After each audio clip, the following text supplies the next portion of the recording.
A woman with a scarred face, a dying man with a fortune in silver, and a blizzard that would either kill them both or forge the most dangerous alliance Montana had ever seen. What happened next in that frozen mountain shack would shake the entire territory to its core. Stay with me until the end of this story. Hit that like button and drop a comment telling me what city you're watching from so I can see how far this tale travels. The stagecoach lurched to a stop in front of the Red Hollow Hotel, and Evelyn Mercer felt her stomach twist into a knot that had nothing to do with the rough ride. Through the frosted window, she could see him, Caleb Whitmore, standing on the boardwalk in a fur-lined coat that probably cost more than she'd earned in 5 years at the textile mill. He was broader than she'd imagined from his letters, with the kind of confident posture that came from never having been told no. Her fingers found the scar on her left cheek, tracing the raised line that ran from her temple to her jaw. The factory accident had happened 3 years ago. The marriage contract had been signed 2 months ago, and Caleb Whitmore had never seen her face. "Red Hollow, miss," the driver called down. "End of the line." Evelyn pulled her threadbare coat tighter and stepped down into the November cold. Montana bit different than Pennsylvania, sharper, meaner, like the cold had teeth. Snow was already starting to fall, fat flakes that melted on her eyelashes. Caleb was watching her. She saw the moment he registered the scar, saw something shift behind his eyes. Not shock exactly, something colder. "Miss Mercer?" His voice carried across the street, loud enough that heads turned. There were maybe 20 people on the boardwalk, and every one of them stopped what they were doing to watch. "Mr. Whitmore?" Evelyn forced herself to stand straight to meet his gaze. "I'm pleased to finally—" "What the hell is that on your face?" The words hit like a slap.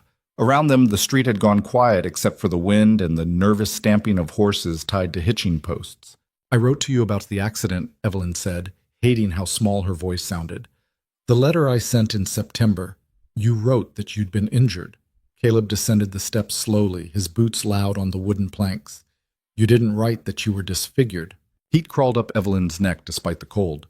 She was aware of the watching faces, the whispers starting to ripple through the crowd. A woman in an expensive green dress stood in the hotel doorway, one hand covering her mouth.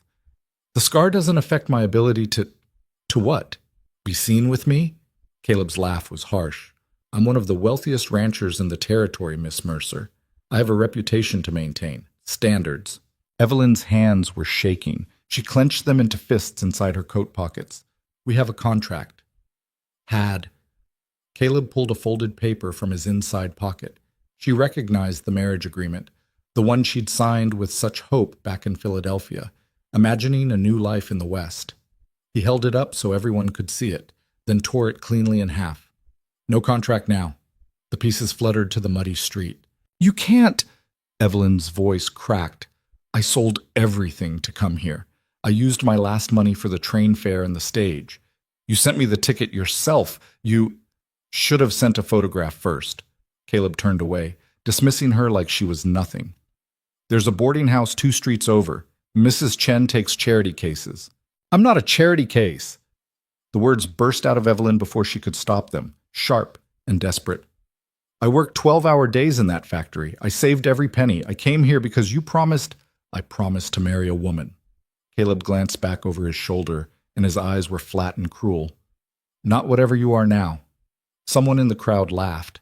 The sound cut through Evelyn like broken glass. She stood there in the falling snow, watching Caleb Whitmore climb back up the hotel steps, watching the door close behind him, watching the crowd begin to disperse now that the entertainment was over. The woman in the green dress was still staring, and Evelyn saw pity in her face, which was somehow worse than the cruelty. Her trunk sat in the street where the driver had dropped it. Everything she owned in the world, packed into one battered case. Evelyn picked up the torn halves of the marriage contract from the mud. The ink was already running, Caleb's signature bleeding into illegibility. She folded them carefully and put them in her pocket anyway, though she couldn't have said why. The boarding house Mrs. Chen ran was a narrow building wedged between a saloon and a shuttered dry goods store.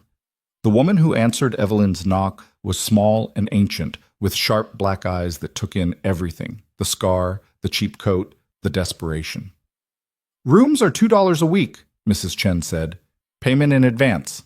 Evelyn opened her coin purse. After the stage fare, she had $1.37 to her name. I can pay 67 cents now, and I'll find work tomorrow to $2. Mrs. Chen started to close the door. Please. Evelyn put her hand against the wood, stopping it. I have nowhere else to go. The storm is getting worse. I just need... Not my problem. The old woman's face was stone. You think you're the first girl to come west chasing a dream? Happens twice a month. The ones who can't pay don't last long. The door closed in Evelyn's face. She stood there for a long moment, snow collecting on her shoulders, before turning back toward the main street. The wind had picked up, driving the snow horizontal now. Through the growing white curtain, she could see warm lights in windows, smoke rising from chimneys. Red Hollow was shutting itself against the storm, and she wasn't part of it. The mercantile was still open, barely. The man behind the counter looked up when Evelyn entered, his expression souring when he saw her face. Storm supplies are nearly sold out, he said before she could speak, and I don't extend credit. I'm not asking for credit. Evelyn set her coins on the counter. What can I buy with $1.37? He counted the money with thick fingers. Bread's a nickel. Got some jerky that's maybe too tough to sell, I'll let it go for a dime. Matches are 3 cents a box. I'll take 2 loaves of bread, all the jerky, and 3 boxes of matches. That left her with 94 cents. And a wool blanket if you have one cheap enough. Cheapest blanket I got is $2. He saw her face fall and shrugged. Got a canvas tarp that's got a tear in it, 50 cents. Evelyn did the math in her head. That would leave her with 44 cents and no shelter. The tarp, she said quietly, and a candle if you have one. He wrapped her purchases in brown paper without comment. The candle went in for free, a small mercy she hadn't expected. Back on the street, the snow was already ankle-deep and coming down so thick she could barely see across to the other side. Evelyn hefted her trunk and started walking, though she had no idea where she was going. Just away. Away from the hotel where Caleb Whitmore was probably sitting down to a hot meal. Away from the boarding house that had turned her out. Away from the staring faces and the whispers. At the edge of town, a man on horseback passed her going the opposite direction. He was hunched against the wind, his hat pulled low, but he reined in when he saw her. You lost? His voice was rough, hard to hear over the storm. No, Evelyn lied. He looked at her trunk, at the paper-wrapped bundle under her arm, at the snow already covering her coat. Town's the other way. I know. Ain't nothing out this direction but mountains and death. He leaned down slightly, and she could see weathered features beneath the hat brim, a gray beard crusted with ice. Storm like this, you won't make it a mile. Thank you for your concern, Evelyn kept walking. Your funeral, the man called after her, but she heard something else in his voice. Maybe respect, maybe just recognition that she was already dead and knew it. The road out of Red Hollow turned into a trail, turned into nothing but white emptiness. Evelyn's feet were numb in her thin boots within 20 minutes. Her trunk felt like it weighed 100 pounds, and twice she had to stop and rest, setting it down in the snow while she caught her breath in air, so cold it burned her lungs. She should turn back. She knew that. Even if they threw her in jail for vagrancy, even if they ran her out of town on a rail, it was better than dying out here in the dark and the cold. But the thought of walking back into Red Hollow, of seeing Caleb Whitmore's satisfied face, of hearing that laughter again. No. She kept walking. The shack appeared out of the storm like something from a fever dream. 1 minute there was nothing but white and wind. The next there was a dark shape, a sagging roof, walls that leaned drunkenly to one side. Evelyn stumbled toward it, dragging her trunk through snow that was now past her knees. The door hung crooked on leather hinges. She pushed it open and fell inside, out of the wind, into darkness that smelled like old smoke and mouse droppings and abandonment. It took 3 tries to light a match with her frozen fingers. In the flickering light, she saw one room barely 12 feet square, a stone fireplace that looked like it might collapse if you breathed on it wrong, a pile of ancient straw in one corner that had probably been a bed once. No furniture, no glass in the single window, just a hole in the wall with a piece of rotted hide stretched across it. Home sweet home, Evelyn said to the darkness, and then she started to laugh. It came out jagged and wrong, edging toward something that wasn't laughter at all. She got control of herself, barely. She couldn't afford to fall apart. Not yet. Survive first. Break down later. The fireplace was full of old ashes and debris, but the chimney seemed clear when she looked up. There was wood stacked against one wall, so dry and old it crumbled in her hands, but it would burn. She built a small fire with shaking hands, feeding it carefully until the flames caught and held. Heat. The feeling coming back to her fingers was agony, pins and needles that made her gasp. She spread the torn tarp on the floor near the fire and sat down on it, pulling her knees to her chest. Outside, the storm screamed like something alive. Evelyn ate one piece of jerky and half a loaf of bread, forcing herself to chew slowly, even though she wanted to devour all of it. She didn't know how long she'd be here, didn't know when or if she'd have money for more food. The 44 cents in her pocket wouldn't buy much of anything.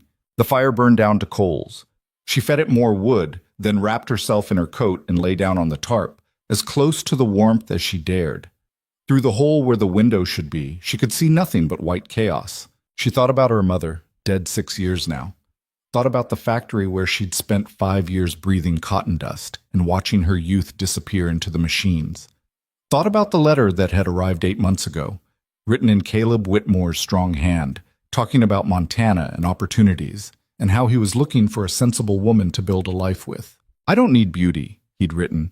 "I need someone with backbone, someone who can handle frontier life, someone who won't faint at the sight of blood or hard work." She'd believed him, had let herself imagine being wanted, being chosen, being something other than the scarred girl everyone looked past. "Liar," Evelyn whispered to the darkness. Then she closed her eyes and tried to sleep. She didn't know how long she'd been unconscious when the sound woke her. At first she thought it was just the storm, the wind finding a new way to howl through the cracks in the walls. But then it came again, and it was different, lower, human. Evelyn sat up, her heart suddenly hammering. The fire had burned down to almost nothing, just a few red embers casting barely enough light to see by. The storm had lessened. She could hear the difference in the wind, but snow was still falling. The sound came a third time, a groan, weak and pain-filled, from just outside the door. Every instinct screamed at her to stay put, to stay quiet, to pretend she hadn't heard anything. But she was already moving, adding wood to the fire with shaking hands, lighting the candle with a burning stick. She opened the door. A man lay crumpled in the snow 3 feet from the threshold, face down, one arm reaching toward the shack like he'd been crawling. He wasn't moving except for the shallow rise and fall of his back. Evelyn stood there, candle in hand, snow blowing into the shack around her. Every practical bone in her body said to close the door. She had almost no food, no money, no resources. She was barely surviving herself. Whatever this man's story was, it wasn't her problem. But she could see blood in the snow beneath him. Could see how he was dressed, worn buckskins, no coat, clothes that would have been inadequate even before whatever happened to him. Could see that he was dying. "Damn it," Evelyn said and set down the candle. Getting him inside was a nightmare. He was dead weight, easily twice her size, and every time she tried to move him, he made a sound that went through her like a knife. But she got her hands under his arms and pulled, dragged him inch by terrible inch across the threshold and into the shack. In the firelight, she could see him clearly for the first time. 40, maybe 50 years old, though it was hard to tell under the dirt and blood and frostbite. Long dark hair going gray, a beard that hadn't been trimmed in months. And blood. There was so much blood soaking through his shirt on the left side, still flowing sluggishly. "Can you hear me?" Evelyn knelt beside him, putting her hand against his throat to feel for a pulse. It was there, but weak and irregular. "What happened to you?" His eyes fluttered open. They were startlingly blue against his weathered face, and for a moment they focused on her with perfect clarity. "Shot," he managed. "They shot me." "Who shot you?" "Whitmore's men." He coughed, and blood appeared at the corner of his mouth. "Caleb. Whitmore." Evelyn went very still. "What?" "Wants the mountain." The man's eyes were drifting closed again. "Can't let him." "Stay awake." Evelyn grabbed his shoulders, shook him gently. "Stay with me. I need to see how bad you're hurt." She had to cut his shirt away. The blood had frozen it to his skin. The wound underneath made her stomach turn. A bullet hole just below his ribs on the left side, still bleeding. She didn't know much about gunshot wounds, but she knew enough to know this was bad. The bullet was still in there somewhere, and every minute it stayed was a minute closer to infection and death. Evelyn sat back on her heels, looking at this dying stranger in her stolen firelight. She had $1.37, no, 44 cents. She had enough food for maybe 3 days if she stretched it. She had no medical supplies, no doctor, no help coming. The smart thing would be to make him comfortable and let him die. The kind thing, even. But Evelyn Mercer had never been smart about self-preservation. She looked at the 44 cents she'd dumped onto the floor, then at the man bleeding onto her tarp. Then she put her coat back on. "I'll be back," she told him, though she wasn't sure he could hear her anymore. "Don't you dare die while I'm gone." The storm had eased to light snow, but the cold was vicious. Evelyn ran back toward Red Hollow, her lungs screaming, her feet sliding in the drifts. The town was mostly dark now, shuttered against the night, but there was still light showing from the mercantile. She pounded on the door until the owner opened it, scowling. "We're closed. I need medical supplies." Evelyn pushed inside before he could stop her.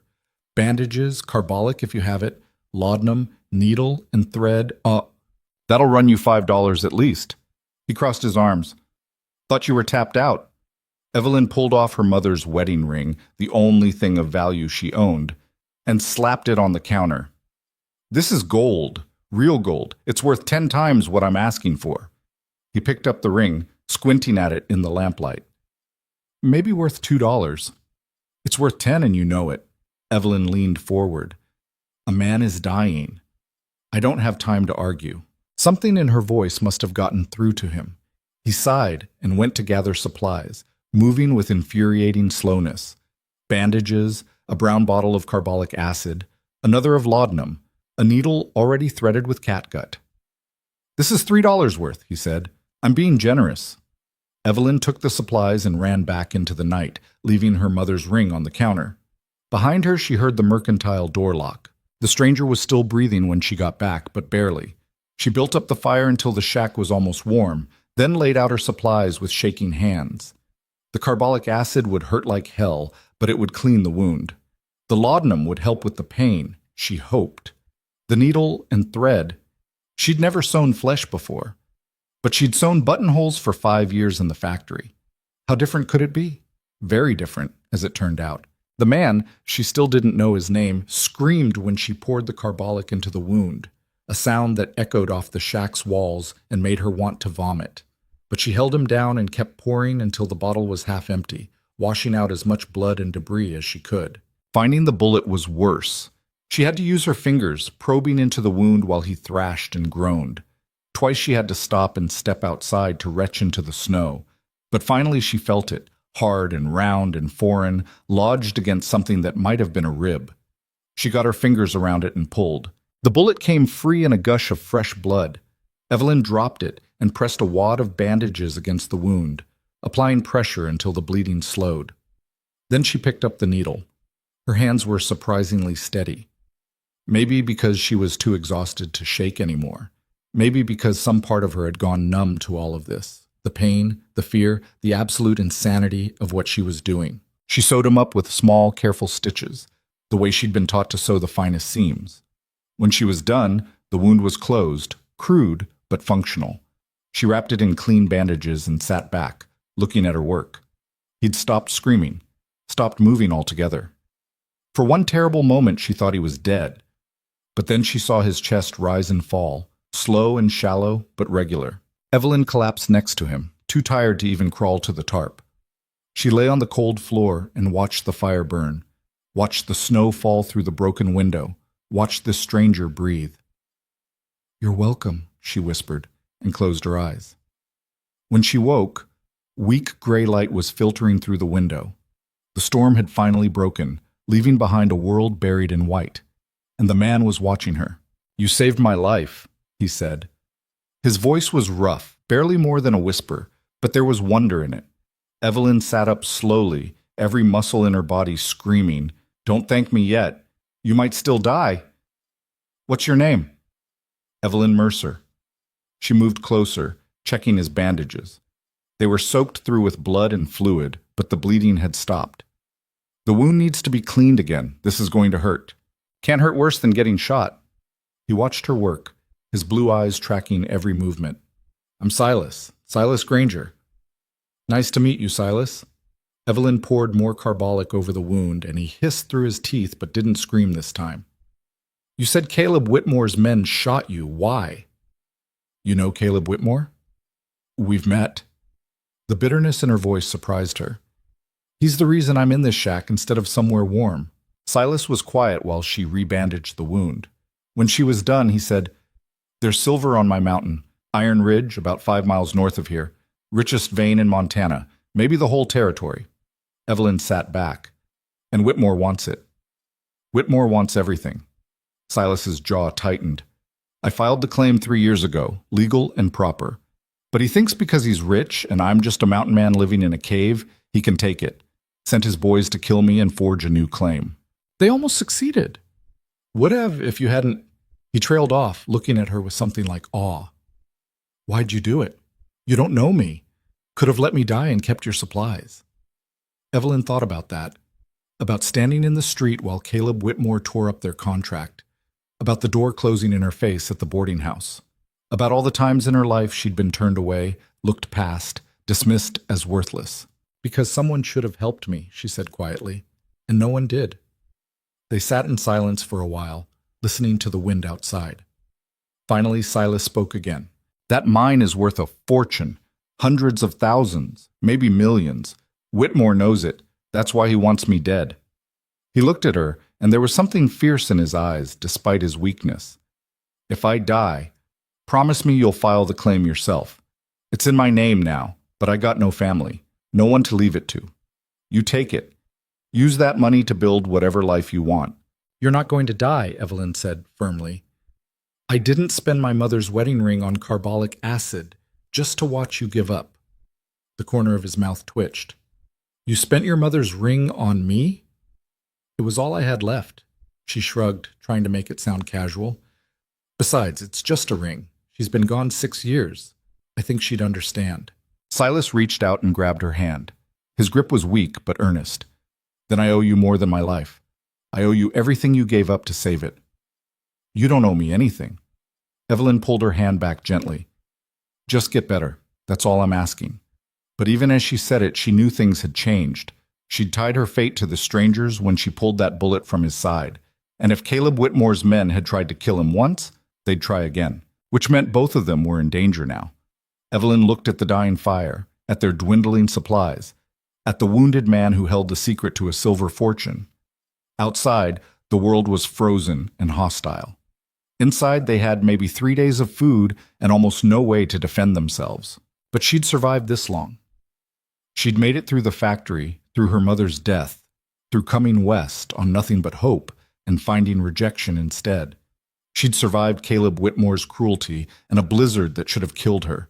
She could survive this too. She had to. Because somewhere out there in the Montana winter, men with guns were looking for Silas Granger. And when they found him, they'd find her too. Evelyn fed another piece of wood to the fire and settled in to wait. The real fight was just beginning. Silas spent the first 2 days slipping in and out of fever dreams, talking to people who weren't there. Evelyn learned to recognize the patterns.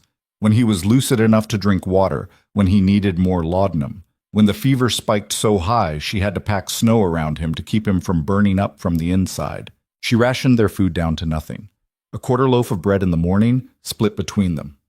1 piece of jerky at midday. The rest she saved because she didn't know how long this would last, and starvation was just as deadly as a bullet. On the 3rd morning, Silas woke clear-eyed and asked for food. "That's a good sign," Evelyn said, handing him a piece of jerky that had gone so tough it was like chewing leather. "Your fever broke sometime in the night." He ate slowly, wincing every time he moved wrong and pulled at his stitches. "How long have I been out?" 3 days since I found you. You've been awake off and on, but mostly you've been talking nonsense." She checked his bandages, still clean, no sign of infection yet. "You kept calling for someone named Rachel." "My sister." Silas looked away. "She died in childbirth 7 years back. Sometimes I forget she's gone." Evelyn knew that feeling. Sometimes she still turned to say something to her mother before remembering the factory cough that had killed her. "I'm sorry." "Don't be. She got 19 good years before she met that bastard who got her pregnant and ran off." He shifted, trying to sit up, and went pale. Hell, feel like I've been kicked by a horse. You've been shot and sewn back together with thread meant for buttonholes. You're going to feel worse before you feel better. Evelyn put a hand on his shoulder, keeping him down. Don't tear those stitches or I'll have to do it again, and I'm out of laudanum. Silas settled back with a groan. We need to move. Whitmore's men are probably still looking for me. You can't even sit up without passing out. Moving is out of the question. Then we're sitting ducks. His jaw tightened. You don't know Whitmore like I do. He doesn't leave loose ends. If his boys didn't find my body in the snow, they'll be back to make sure the job's done. Evelyn had been trying not to think about that. She'd been so focused on keeping Silas alive that she'd pushed aside the bigger problem, that somewhere out there armed men were hunting them. How many men does he have? At the ranch? Maybe 20 hands total. But the ones who came after me, there were 4 of them. Carson, Dutch, and 2 others I didn't recognize. Silas closed his eyes, remembering. They caught me coming down from the mountain. Carson did the talking, said Whitmore wanted the claim signed over, legal and proper, and if I did it peaceful, they'd let me walk away. You didn't believe him. I've known Carson for 5 years. He's got mean eyes and a quick trigger finger, the kind of man who'd shoot you in the back soon as look at you. Silas's hand drifted to his side, touching the bandages. I ran. Made it maybe 100 yards before Dutch put a bullet in me, left me for dead in the snow. But you didn't die. Spike kept me alive long enough to find this shack. He looked at her. And then you kept me alive the rest of the way. I still can't figure why. Evelyn didn't answer. She wasn't sure she could explain it in a way that made sense. Instead, she got up and went to the window, peering out through the gap in the hide covering. The world outside was blinding white under a hard blue sky. No movement, no tracks in the fresh snow. But that didn't mean they were safe. If they come, she said quietly, what do we do? You run, fast as you can, back to Red Hollow. Tell the sheriff. The sheriff works for Whitmore. Evelyn turned to look at him. Everyone in Red Hollow works for Whitmore one way or another. That's what the man at the mercantile told me. Whitmore owns half the town and holds debts on the other half. Silas cursed under his breath. Then you run somewhere else. Copper Falls is maybe 15 miles south. They've got a federal marshal there who doesn't answer to local money. I'm not leaving you here to die. You saved my life once already. That's more than... I didn't save you so you could throw it away the first time someone comes looking. Evelyn crossed her arms. We survive this together or we don't survive at all. That's the deal. They stared at each other across the tiny shack. Finally, Silas laughed, though it came out more like a cough. You're a stubborn woman, Evelyn Mercer. I've been called worse. The rest of that day passed in tense silence. Evelyn kept watch at the window while Silas slept, waking him every few hours to make sure he was still lucid. Their food was almost gone. 1 piece of jerky left, half a loaf of bread that had gone stale and hard. She'd have to go back to Red Hollow soon, find some way to buy more supplies. But the thought of leaving Silas alone made her stomach clench. As the sun started to set, painting the snow orange and gold, Silas called her over. I need to tell you about the mine, he said, in case something happens to me. Nothing's going to happen to you. Evelyn. He caught her wrist, his grip surprisingly strong. Listen to me. The claim papers are hidden in the mine itself, in a tin box buried under the 3rd support beam from the entrance. If I don't make it, you take those papers and you file them under your own name. The land office is in Helena. That's the territorial capital. You tell them Silas Granger deeded you the claim before he died. Silas? There's more silver in that mountain than you can imagine.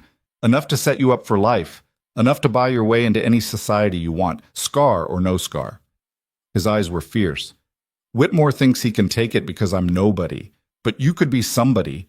You could make sure bastards like him don't win. Evelyn pulled her hand back. I don't want your mine. You wanted a new life out west. This is it. He leaned back, exhausted from the effort of talking. Better than marrying some rich rancher who'd treat you like property. That stung because it was true. She'd been ready to marry Caleb Whitmore, to tie herself to a man she'd never met, all for the promise of security. At least Silas was offering her something she'd earn herself. We'll talk about it when you're better, she said.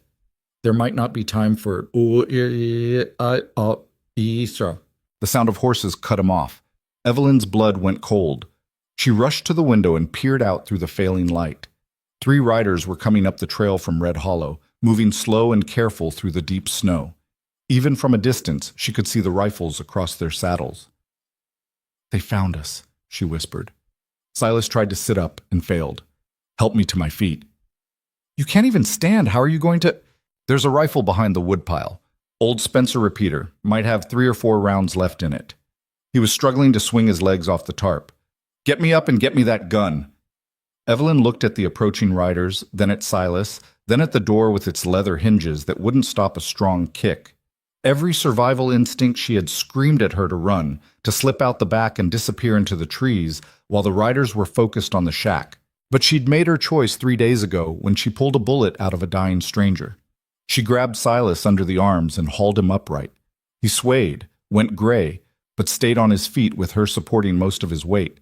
Together they stumbled to the woodpile, and she found the rifle right where he'd said it would be. An old military carbine. The metal pitted with rust, but the action still smooth when she worked it.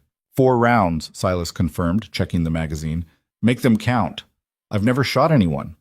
"You've never dug a bullet out of someone either, but you managed." He leaned against the wall by the window, the rifle braced on his hip because he didn't have the strength to hold it properly. "When they come through that door, you get behind me and you stay low." The riders were close enough now that Evelyn could make out details. 3 men, all wearing heavy coats and hats pulled low against the cold. The one in front was huge, broad-shouldered, and thick through the middle. The other 2 flanked him, rifles already in their hands. They reined in about 20 yards from the shack. "Silas Granger," the big man called out. His voice carried across the snow like a bell. "I know you're in there. Saw your blood trail leading right to this door." Silas didn't answer. He was breathing hard, his face slick with sweat despite the cold. "Mr. Whitmore wants to talk business," the man continued. "Says he'll give you $500 for the Iron Ridge claim, signed legal and proper. That's more than generous for a played-out hole in the ground."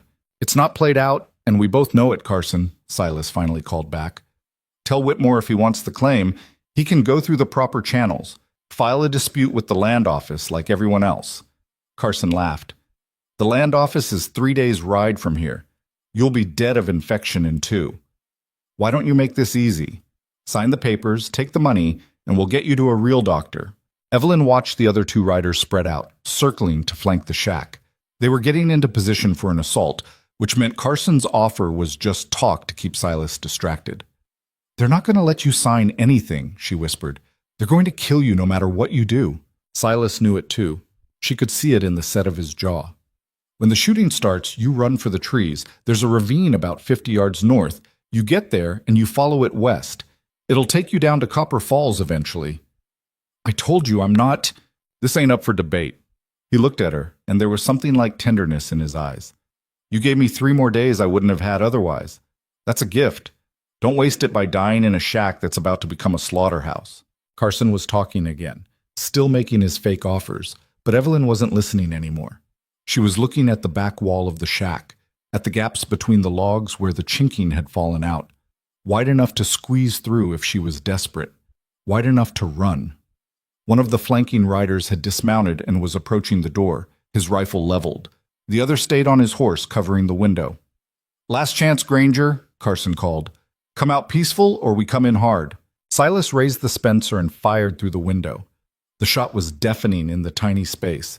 The mounted rider jerked backward and tumbled from his saddle with a scream. His horse bolted, and suddenly everything was chaos. Carson and the other man opened fire, bullets punching through the thin walls like they were paper. Evelyn hit the floor as wood splinters exploded above her head. Silas fired again, working the lever action with shaking hands, and someone outside cursed. "Go!" Silas shouted at her. "Now!" Evelyn scrambled toward the back wall on her hands and knees, her ears ringing from the gunfire. Behind her, she heard Silas fire a 3rd time, heard him grunt with pain as the recoil drove into his wounded side. She reached the gap in the logs and started forcing her way through, the rough wood scraping her face and tearing her coat. The door crashed open just as she squeezed out into the snow. She didn't look back. Couldn't let herself look back. She ran for the trees, her feet slipping and sliding, her breath coming in ragged gasps. Behind her, the shooting had stopped, replaced by shouting voices. "There's someone else!" Get her! Evelyn hit the tree line and kept running, branches whipping at her face. She could hear pursuit behind her, boots crunching in snow, heavy breathing. She ran harder, her lungs burning, looking desperately for the ravine Silas had mentioned. There, a dark slash in the white landscape, maybe 30 yards ahead. She angled toward it, her legs shaking with effort, and behind her a rifle cracked. The bullet hit a tree to her left, spraying bark. She dove over the edge of the ravine and tumbled down the slope in a chaos of snow and pain. When she finally stopped rolling, she was at the bottom of a narrow cut between two walls of rock, maybe 10 feet deep. Above her, she could hear the rider shouting, "She went into the ravine!" "Forget her," Carson's voice, distant but clear. "We got what we came for. Let the cold take her." Evelyn pressed herself against the rock wall, trying to make herself invisible, trying not to breathe too loud. She heard the horses moving, heard the creak of saddle leather as someone mounted up. Then the sounds faded, heading back toward Red Hollow. She waited in the ravine until full dark, shaking with cold and shock. When she finally climbed back up to the rim, the world was silent except for the wind. The shack was dark. No smoke coming from the chimney, no movement. Evelyn made herself walk back to it even though every instinct screamed to run the other way. The door hung open, riddled with bullet holes. Inside, the fire had gone out. Their few possessions were scattered across the floor, trampled and broken. And Silas was gone. There was blood on the floor where he'd been standing, a lot of it, and drag marks leading out to where the horses had been tied. They'd taken him. Alive or dead, she didn't know, but they'd taken him. Evelyn stood in the ruined shack, staring at those drag marks, and felt something crack open inside her chest. Grief, maybe, or rage. Or just the bitter understanding that she'd failed. She'd tried to save him, and she'd failed. The smart thing would be to keep running. Head for Copper Falls like Silas had told her, tell the federal marshal what had happened, let the law handle it. She had no money, no weapons, no way to fight men like Carson and Dutch. She was just a factory girl with a scarred face who'd been in Montana less than a week, but the law wouldn't help Silas. Not in time. If Whitmore's men had taken him alive, it was only so they could force him to sign over the claim. And once he did, or once they got tired of asking, they'd kill him and bury him somewhere the snow would hide until spring. Evelyn picked up her torn tarp from the floor and wrapped it around her shoulders. Then she started gathering anything useful from the wreckage. A piece of jerky, miraculously intact. 3 matches that hadn't gotten wet. A length of rope. Not much, but it was what she had. She found the Spencer rifle in the corner where Silas had dropped it. Empty now, useless without ammunition, but heavy enough to use as a club if it came to that. The moon was rising as she left the shack and started following the tracks left by the horses. They led south, back toward Red Hollow, clear as a road in the fresh snow. 3 horses going in, 4 coming out, 1 carrying double, which meant Silas was still alive when they left. That gave her hope, small and fragile as a candle flame. The tracks took her past the edge of town, past the dark buildings where people slept safe and warm, and kept going south toward a cluster of lights in the distance. Whitmore's ranch had to be. She'd heard it was the biggest spread in the territory, thousands of acres of prime grazing land that Whitmore had built into an empire. Evelyn stopped at the top of a rise and looked down at the ranch complex below. Main house, big as a hotel. Bunkhouse for the hands. Barn, stables, outbuildings. Lantern light showed in several windows, and she could see movement in the yard. Men walking between buildings, going about their business. Somewhere down there, they were holding Silas. Probably in the barn or one of the outbuildings. Somewhere they could work on him without the household hearing him scream. She had no plan. No weapons worth mentioning, no chance of fighting her way in or out. But she hadn't come this far just to give up and watch Whitmore win. Evelyn started down the slope, moving from shadow to shadow, the rifle clutched in her frozen hands. The ranch dog started barking before she made it halfway, and lights came on in the bunkhouse. "Who's there?" a voice called out. "Show yourself!" She could run, should run, but instead she stepped into the light spilling from the bunkhouse door, the rifle held across her chest like she knew what to do with it. "My name is Evelyn Mercer," she called out, surprised at how steady her voice sounded. "I'm here to see Caleb Whitmore." There was a moment of stunned silence. Then men started emerging from the bunkhouse, 6 or 7 of them pulling on coats and boots. One of them was the huge man from the shack, Carson. He recognized her immediately, his eyes going wide. "You're the woman from... How the hell did you... Take me to Whitmore," Evelyn said. "Now. Or I start shooting, and if this rifle only has one bullet left, I'm putting it right through your skull." It was a bluff. The rifle was empty and they probably knew it. But Carson raised his hands anyway, something like respect flickering across his face. "All right," he said slowly. "All right. Let's not do anything stupid. The boss is in the main house. I'll take you to him." They walked across the yard surrounded by armed men, Evelyn holding the useless rifle like it was the only thing keeping her alive. Maybe it was. The illusion of danger was sometimes as good as the real thing. The main house was even bigger up close, 2 stories of whitewashed wood with a covered porch that wrapped all the way around. Carson knocked on the door, and a moment later it opened to reveal a thin man in an expensive suit. "What's this about?" he demanded. "Carson, why are you—" He saw Evelyn and stopped. "Who is this woman?" "She wants to see Mr. Whitmore." "Mr. Whitmore doesn't take visitors at this hour." "He'll take this one," Evelyn said, pushing past the thin man into a hallway that smelled like cigar smoke and money. "Where is he?" "You can't just—" "Study's at the end of the hall," Carson said quietly. "Miss, I don't know what you think you're doing, but I'm saving a man's life." Evelyn started walking. "Same as I did 3 days ago when you left him for dead." She didn't wait for a response. The study door was closed but not locked. She pushed it open and stepped into a room lined with books and hunting trophies. Deer heads, a bearskin rug, a mountain lion frozen mid-snarl on the wall. And Caleb Whitmore, sitting behind a massive oak desk, a glass of whiskey in his hand. He looked up when she entered, and for a second he didn't recognize her. Then his eyes narrowed. "You," he said, "the woman with the scar. What are you doing in my house? You have Silas Granger." Evelyn walked to the desk, still holding the rifle, even though her arms were shaking from the weight. "I want him released. Now." Caleb set down his whiskey and leaned back in his chair. "I don't know what you're talking about. Your men shot him 5 days ago and left him to die. I saved his life. Then tonight they came back and took him." She met his eyes, refusing to look away. "So stop pretending you don't know. Where is he?" "Even if I did have some mountain rat on my property, why would I give him to you?" "Because if you don't, I'm going to the federal marshal in Copper Falls and telling him everything. About the shooting, about the attempted murder, about you trying to steal a legal mining claim." Caleb laughed. It was the same laugh she'd heard in Red Hollow Street, cruel and dismissive. "The marshal won't believe some scarred vagrant over me. I'm a respected businessman. You're nothing." "I might be nothing," Evelyn agreed. "But Silas Granger isn't.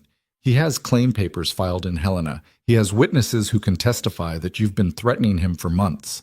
And if he dies, every federal lawman in the territory is going to start asking questions about who benefits from his death." It was another bluff, and a thin one.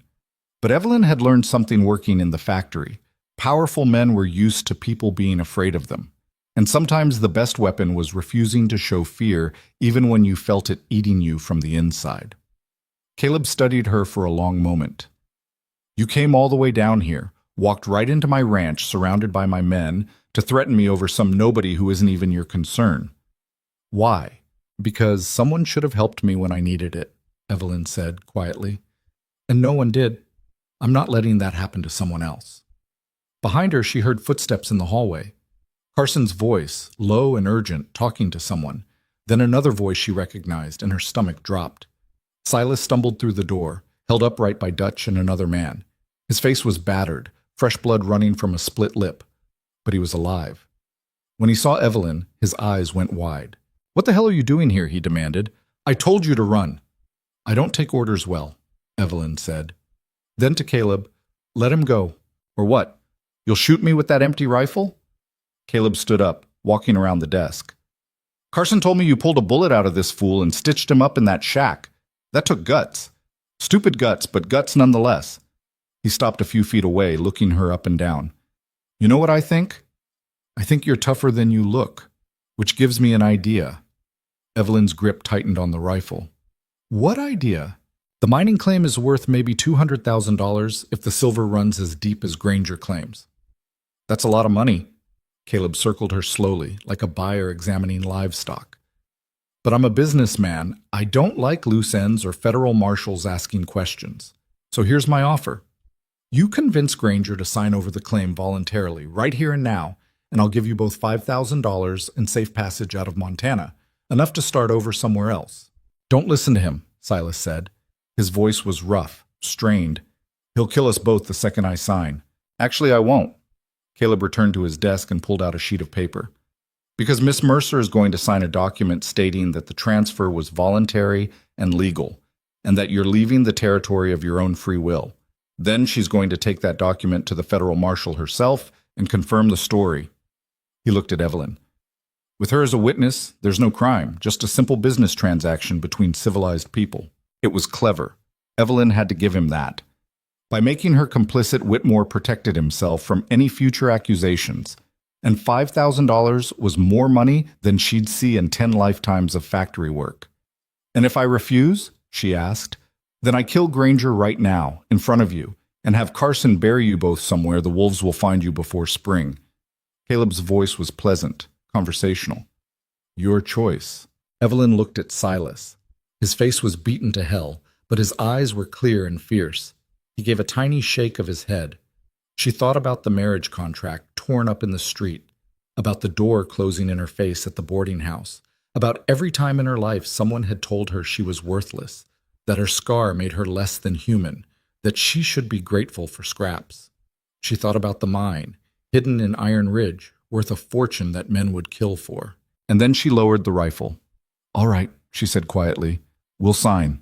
Evelyn, no. Silas lurched forward, or tried to, but Dutch yanked him back hard enough that he gasped in pain. Don't do this. Shut him up, Caleb said mildly, and Carson backhanded Silas across the face. The sound echoed in the study like a gunshot. Evelyn flinched but didn't move. She kept her eyes on Caleb, on the papers he was laying out on his desk with such casual confidence. Her mind was racing, looking for the angle, the way out. There had to be one. There was always one if you looked hard enough. You'll need to witness his signature, Caleb said, dipping a pen in ink and holding it out to her. Make sure he signs his full legal name, Silas Theodore Granger, according to the claim registry. Theodore, Evelyn said softly, looking at Silas. Blood was running from his nose now, dripping onto the expensive rug. You never told me your middle name. Wasn't relevant, Silas muttered through split lips. Caleb set the pen down on the desk. Bring him here. Dutch and the other man dragged Silas forward and shoved him into a chair. He slumped there, breathing hard, one hand pressed to his wounded side. The bandages Evelyn had wrapped so carefully were soaked through with fresh blood. Sign, Caleb said, pushing the paper toward him. Silas looked at the document, then at Evelyn. She could see the question in his eyes, the confusion. She told him she wouldn't abandon him, and here she was doing exactly that, selling him out for $5,000, and a promise from a man who'd already proven his word was worthless. Except she'd also told him she didn't take orders well. Before he signs, Evelyn said, I want to see the money. Caleb raised an eyebrow. You don't trust me. You tore up a legal marriage contract in front of half the town and called me disfigured. No, Mr. Whitmore, I don't trust you as far as I could throw you. Something flickered across Caleb's face, surprise maybe, or grudging respect. Fair enough. He walked to a large safe in the corner and worked the combination. When he pulled the door open, Evelyn saw stacks of bills inside, more money than she'd imagined existed in one place. He counted out $5,000 in hundreds, laying the bills on the desk in neat stacks. Satisfied? Almost. Evelyn picked up one of the bills and held it to the lamplight, pretending to check if it was real. She had no idea what a counterfeit bill looked like, but Caleb didn't need to know that. And the horses you promised for our safe passage? I never promised horses. Then I'm promising myself horses. Evelyn set the bill down. 2 of them, with saddles and enough supplies to get us to the border, or the deal's off. Caleb's jaw tightened. You're pushing your luck, Miss Mercer. My luck ran out the day I stepped off the stage in Red Hollow. She crossed her arms. 2 horses. That's the price for my cooperation. For a long moment, nobody moved. Then Caleb laughed, short and sharp. You've got spine, I'll give you that. Fine. 2 horses, saddles, supplies. Carson, see to it. Carson nodded and left the room. Dutch and his companion stayed, flanking Silas, their hands resting on their gun belts. "Now then," Caleb said, turning back to Silas. "Sign the damn paper." Silas picked up the pen. His hand was shaking badly, and Evelyn couldn't tell if it was from pain or rage or both. He stared at the document for a long moment. "That mine is worth $200,000, he said quietly. "Maybe more. You're stealing it for $5,000 and calling it a fair deal." "I'm letting you live," Caleb corrected. "That's the deal. Sign or die. Simple choice." The pen hovered over the paper. Evelyn watched Silas's face, saw the moment he made his decision. His shoulders slumped in defeat. "I'm sorry, Rachel," he whispered, so quiet Evelyn almost didn't hear it. Then he signed his name in a shaky scrawl. Caleb snatched the paper up before the ink was dry, examining the signature with a satisfied smile. "Excellent. Miss Mercer, if you'll add your witness signature here, let him go first." "Excuse me? You have what you want. Let him go, then I'll sign." Evelyn met Caleb's eyes. "Otherwise, how do I know you won't just shoot us both the second I put pen to paper?" Caleb's smile widened. "You really don't trust anyone, do you?" "I trusted you once. Look where that got me." He laughed at that, genuine amusement in his voice. "All right, Dutch, take him outside, get him cleaned up, and put him on one of those horses Carson's saddling." "Boss, are you sure?" "Do it." Dutch hauled Silas to his feet and half carried him toward the door. As they passed, Silas caught Evelyn's arm. "Don't sign that paper," he said urgently. "Whatever you're planning, it's not worth dying for." "Who says I'm planning anything?" Evelyn pulled free gently. "Go on, I'll be right behind you." Silas looked like he wanted to argue, but Dutch was already dragging him into the hallway. The door closed behind them, leaving Evelyn alone with Caleb and one guard. "Smart woman," Caleb said, offering her the pen. "You know when to fold a losing hand." Evelyn took the pen and looked at the paper. The transfer of claim form, signed by Silas Theodore Granger, witnessed by... She paused, the pen hovering over the line. "Something wrong?" Caleb asked. "Just thinking about what my signature is worth." She set the pen down. "Actually, Mr. Whitmore, I've changed my mind." The temperature in the room dropped 10 degrees. Caleb's smile vanished. "What did you say?" "I said I changed my mind. I'm not signing." Evelyn stepped back from the desk. Silas signed under duress, which makes the document invalid. Any judge would throw it out in 5 minutes. You need my signature to make it look legitimate, and you're not getting it. Then you're a dead woman.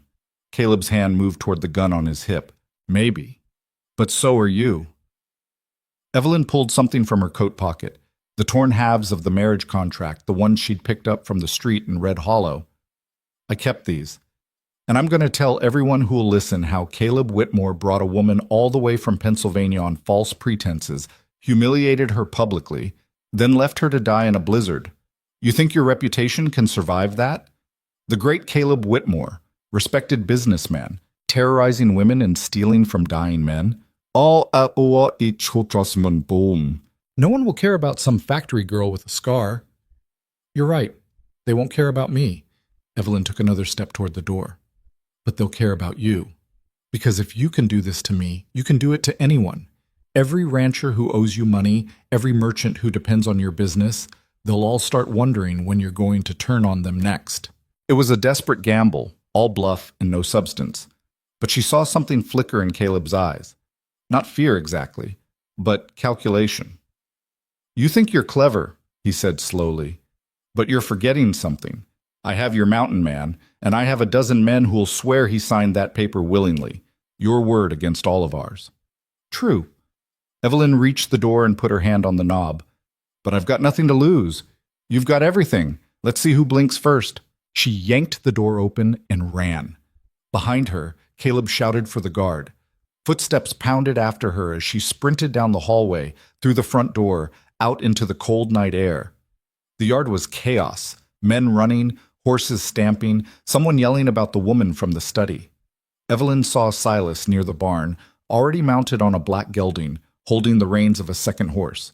His face was pale as death, but his eyes were alert. Ride! She screamed at him. He kicked his horse into motion, the second horse following on a lead rope. Evelyn ran to meet them, her lungs burning, and Silas leaned down, arm extended. "Grab on!" She caught his hand and he hauled her up behind him with strength she didn't know he had left. Then they were moving, the horses stretching into a gallop, snow flying up from their hooves. Gunshots cracked behind them. Evelyn ducked low, pressing herself against Silas's back, feeling him shudder with each labored breath. The ranch fell away behind them as they plunged into the darkness, following the road north toward the mountains.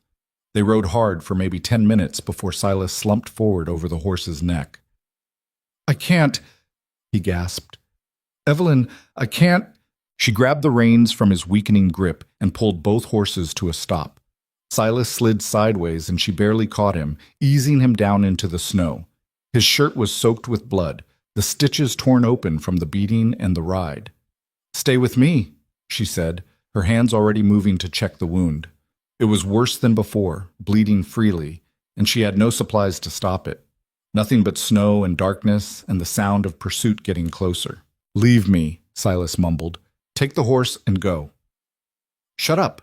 Evelyn looked around desperately. They were at the base of Iron Ridge, the mountain rising dark against the stars. "Where's the mine? How do I find it?" "North face. Look for the lightning-struck pine." His eyes were drifting closed. "Follow the creek bed up, about half a mile. You'll see the entrance." "Can you ride if I get you back on the horse?" "No, can't even stand." He grabbed her wrist with bloody fingers. "The claim papers. In the tin box.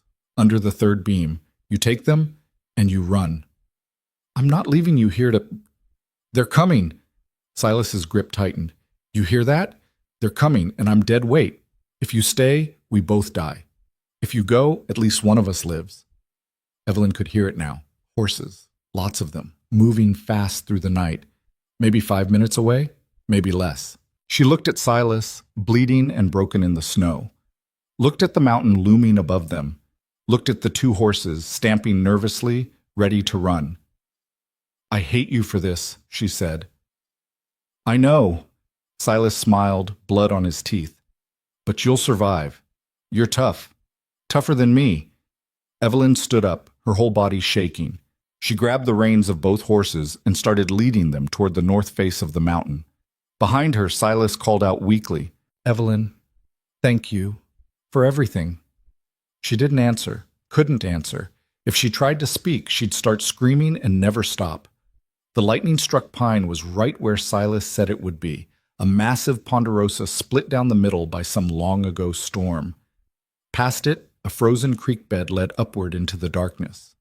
Evelyn tied the horses to a branch and started climbing, using her hands as much as her feet on the icy rocks. The mine entrance was a black hole in the mountainside, maybe 6 feet high and 4 feet wide, shored up with ancient timbers. Evelyn ducked inside, and the darkness swallowed her completely. She felt her way forward, hands on the rough stone walls, feet sliding on the uneven floor. Somewhere behind her she heard gunshots, 2, 3, 4 in rapid succession. Then silence. Silas was dead. She knew it the way you know the sun will rise. They'd found him and finished what they started, and she was alone in the dark with killers hunting her. Evelyn kept moving deeper into the mine, counting her steps. At 50, she stopped and felt around for the support beam Silas had mentioned.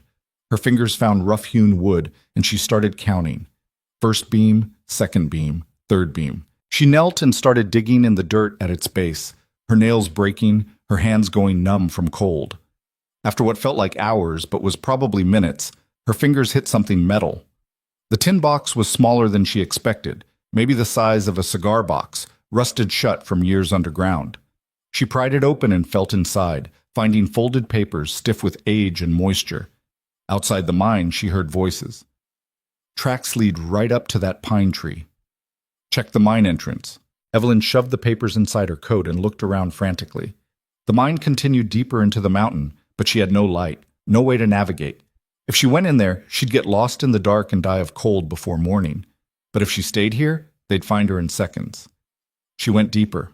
The tunnel sloped downward, twisting and turning, branching off in directions she couldn't see. Evelyn kept one hand on the wall and moved as fast as she dared, her other hand pressed to her coat to keep the papers from rustling. Behind her, lamplight began to glow at the entrance. "She's in here!" someone shouted. "I can see fresh tracks!" The light grew brighter. Evelyn ran, stumbling over rocks and debris, the darkness absolute. Her foot caught on something and she went down hard, sliding several feet before catching herself. She'd fallen into some kind of side passage, narrow and low. She crawled into it, pulling herself forward on her elbows. The passage got smaller, tighter, until she had to exhale completely just to squeeze through. But it went deep, back into the mountain, and the lamplight couldn't reach this far. She heard them searching the main tunnel, their voices echoing strangely in the enclosed space. See anything? Nothing. Too many passages. She could be anywhere. Whitmore wants her alive if possible. Says she's got papers he needs. How long do we search? Until we find her, or until she freezes to death. Either way, she's not leaving this mountain. Evelyn pressed herself against the cold stone and tried not to breathe. The papers crinkled slightly against her chest, and she froze, terrified the sound would carry. But the men kept talking, their voices moving away, searching other passages. She waited in the dark for what felt like hours. The cold was seeping into her bones, making her drowsy. She knew that was dangerous, knew if she fell asleep in here she'd never wake up. But her body was shutting down, exhausted past the point of functioning. She thought about Silas, dying in the snow outside, about her mother, coughing blood into a handkerchief in their Philadelphia tenement, about Caleb Whitmore, sitting in his warm study, certain he'd won. She couldn't let him win. Wouldn't let him win. Evelyn forced herself to move, crawling forward through the narrow passage. It opened up eventually into a larger chamber, and she could stand again, hunched over but mobile. She felt her way along the wall until she found another passage leading upward. The air changed as she climbed, less stale, less dead. She was getting close to another opening, had to be. She moved faster, hope giving her strength she shouldn't have had left. The passage ended in a jumble of rocks, a cave-in, old but complete, blocking the way forward. Evelyn wanted to scream. She'd come all this way only to hit a dead end. But wait. Air was coming through the rocks, cold and fresh. There was a gap up near the ceiling, maybe big enough to squeeze through if she could climb high enough. She started pulling herself up the rock pile, her hands raw and bleeding, her breath coming in short gasps. Halfway up, a rock shifted under her weight, and she nearly fell, sending a cascade of smaller stones clattering down. "Did you hear that?" A voice, distant but clear. They were coming back. Evelyn climbed faster, desperation giving her speed. She reached the gap and shoved herself through, feeling the rocks scrape her back, her ribs, tearing her coat. For one terrible moment she was stuck, wedged between stone and more stone, unable to move forward or back. Then something gave and she tumbled through, landing in snow so cold it burned. She was outside, on the mountain, maybe 200 feet above the mine entrance, in a small clearing surrounded by pine trees. The moon had risen, painting everything silver and black, and standing at the edge of the clearing holding a lantern was Carson. They stared at each other for a frozen moment. Then Carson reached for his gun. Evelyn threw a rock at him, hard and desperate. It hit his shoulder, and the lantern dropped, rolling through the snow, the light spinning crazily. Carson cursed and drew his pistol, but Evelyn was already running, crashing through the trees. The gunshot was deafening in the quiet night. The bullet hit a tree trunk 6 inches from her head, spraying splinters. She ran harder, her lungs screaming, branches whipping her face. More shots. One burned across her upper arm, hot and sharp, but she didn't stop. Couldn't stop. The ground disappeared beneath her feet without warning. She was falling, tumbling down a steep slope in an avalanche of snow and rocks and pain. She hit something hard and everything went white. When the world came back into focus, Evelyn was lying at the bottom of a ravine. The same ravine she'd hidden in before, she realized, when she'd escaped from the shack. She'd come full circle. Everything hurt. Her arm was bleeding where the bullet had grazed it. Her ribs felt broken, or at least cracked. But she was alive, and she still had the papers tucked inside her coat. Above her, she could hear Carson shouting, calling for the others. They'd be coming down after her soon. She had maybe minutes to move. Evelyn dragged herself to her feet and started following the ravine west, the way Silas had told her, toward Copper Falls, toward help. She walked through the rest of that night in a haze of pain and cold. The ravine protected her from the worst of the wind, but it also trapped the cold, turning her breath to ice in her lungs. Twice she fell and couldn't get up for long minutes. Once she was certain she heard horses behind her, and she hid under an overhang until the sound passed. Dawn found her still walking, though she couldn't feel her feet anymore, and her arm had gone numb where the bullet had clipped it. The ravine was widening, becoming a valley, and she could see buildings in the distance. Copper Falls. She tried to walk faster, and her legs gave out. She went down hard in the snow and couldn't get up this time. Her body had finally hit its limit. This is it, she thought distantly. This is where I die. In the snow, 15 miles from nowhere, holding papers I'll never get to file. But then there were voices, real ones this time, not hallucinations. Hands lifting her, carrying her, someone asking her name, asking what happened. Evelyn, she managed to whisper. Evelyn Mercer, need federal marshal. We'll get you to a doctor first, miss. You're bleeding pretty bad. No, Marshal, have to... Tell him. Her hand clutched at her coat, at the papers inside. Have to... Then the darkness rose up and took her, and she knew nothing else. She woke in a bed, warm for the first time in days. Sunlight was streaming through a window, and a woman in a white apron was changing bandages on her arm. Welcome back, the woman said when she saw Evelyn's eyes open. You've been out for 2 days. Gave us quite a scare. Evelyn tried to sit up and pain lanced through her ribs. The papers, where are... Safe. The marshal has them. The woman gently pushed her back down. He's been waiting to talk to you. I'll let him know you're awake. The marshal turned out to be a weathered man in his 50s with kind eyes and a badge that said U.S. Federal Marshal. He pulled up a chair beside the bed and set a tin box on the nightstand, the same box Evelyn had dug up from the mine. Miss Mercer, he said, I'm Marshal Hendricks. The doctor says you're lucky to be alive. Silas Granger, Evelyn said immediately. Did you find... We found his body yesterday morning, about 8 miles north of here, shot multiple times. Hendricks' expression was grim. I'm sorry. Evelyn closed her eyes. She'd known, but hearing it confirmed still hit like a fist to the gut. Caleb Whitmore killed him, or had him killed. That's a serious accusation. I have proof. Evelyn opened her eyes and looked at the tin box. The claim papers in there show Silas owned the Iron Ridge silver mine legally. Whitmore wanted it, tried to force Silas to sign it over. When he refused, they shot him. I've reviewed the papers, Hendricks said carefully. They appear legitimate, but there's a problem. This morning, a man named Caleb Whitmore arrived in Copper Falls with his lawyer and a signed transfer document. Claims Silas Granger sold him the mine voluntarily for $5,000. Witnessed by you. Evelyn's blood went cold. That's a lie. The signature was coerced.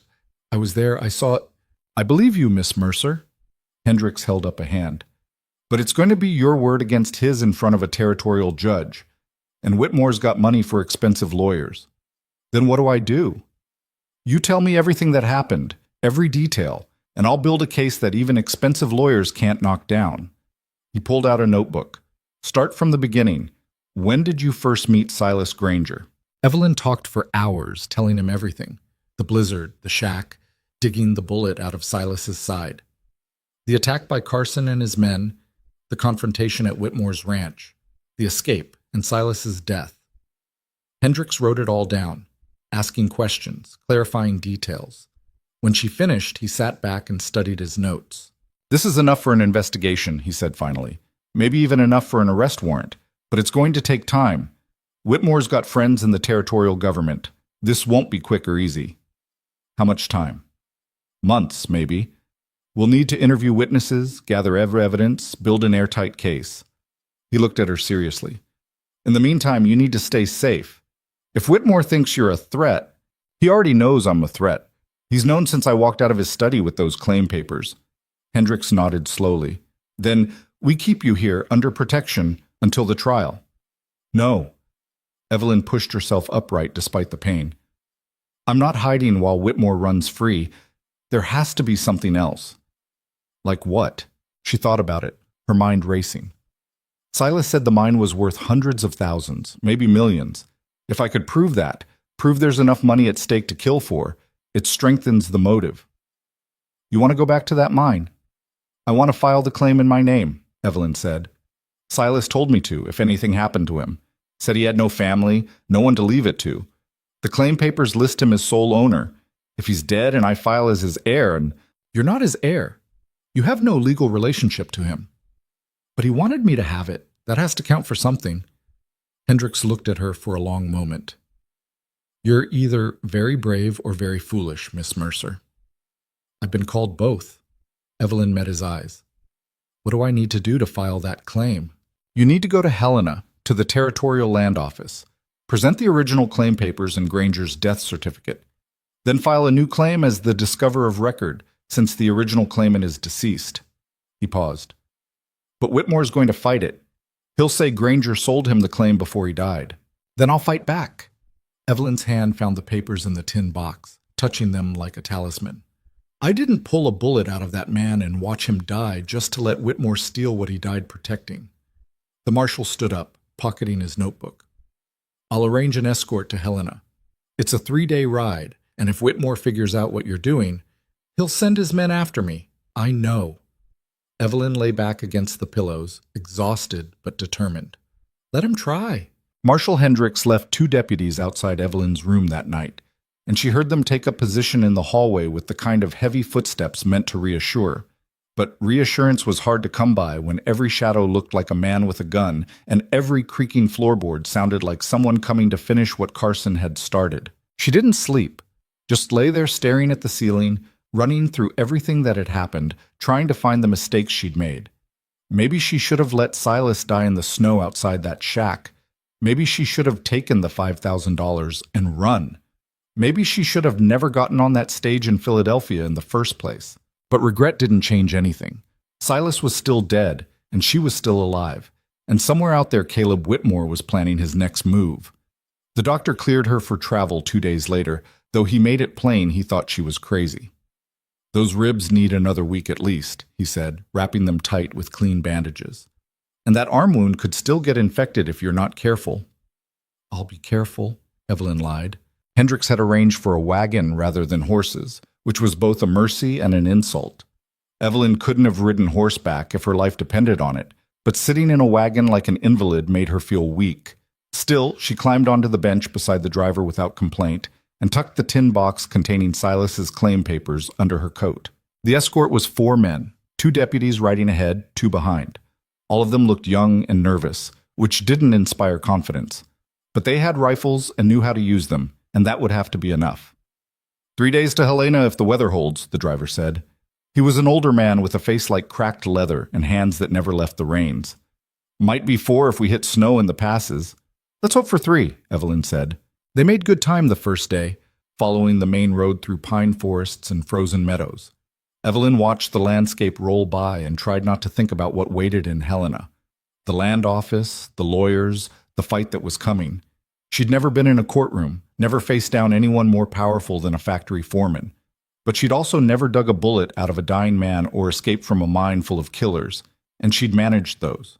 They stopped for the night at a way station, a rough building that served as both trading post and inn. The owner was a widow named Mrs. Patterson, who took one look at Evelyn's scarred face and bruised body and asked no questions, just pointed her to a room in the back. "You'll want to bar the door," Mrs. Patterson said, handing her a key. "We get all kinds through here." Evelyn barred it and slept with her boots on, the tin box clutched to her chest. Outside, she could hear the deputies taking turns on watch, their low voices carrying through the thin walls. The second day was harder. The road climbed into the mountains, switching back on itself through passes where the snow lay thick and treacherous. Twice the wagon got stuck and everyone had to climb down and push, Evelyn included despite the protests. She couldn't just sit there while others did the work. They were maybe an hour from the next way station when the driver pulled up short. "What is it?" one of the deputies called from ahead. "Tree across the road," the driver pointed with his whip. "Looks fresh fallen." Evelyn felt her stomach drop. She'd heard enough stories about road agents to know what a fallen tree usually meant. "It's not fallen," she said quietly. "It's been cut." The deputies realized it at the same time. They started reaching for their rifles, but it was already too late. Men rose up from behind rocks on both sides of the road, maybe 8 or 10 of them, all armed. "Nobody move!" one of them shouted. He was tall and lean, with a face Evelyn didn't recognize. Not Carson or Dutch, but cut from the same cloth. "You're all going to step down slow and keep your hands where we can see them." The deputies looked at each other, calculating odds. 4 against 10 was suicide, and they knew it. One by one they dismounted, hands raised. You too, lady, the tall man said, gesturing at Evelyn with his rifle. Down from the wagon. Evelyn climbed down, moving carefully so the tin box stayed hidden under her coat.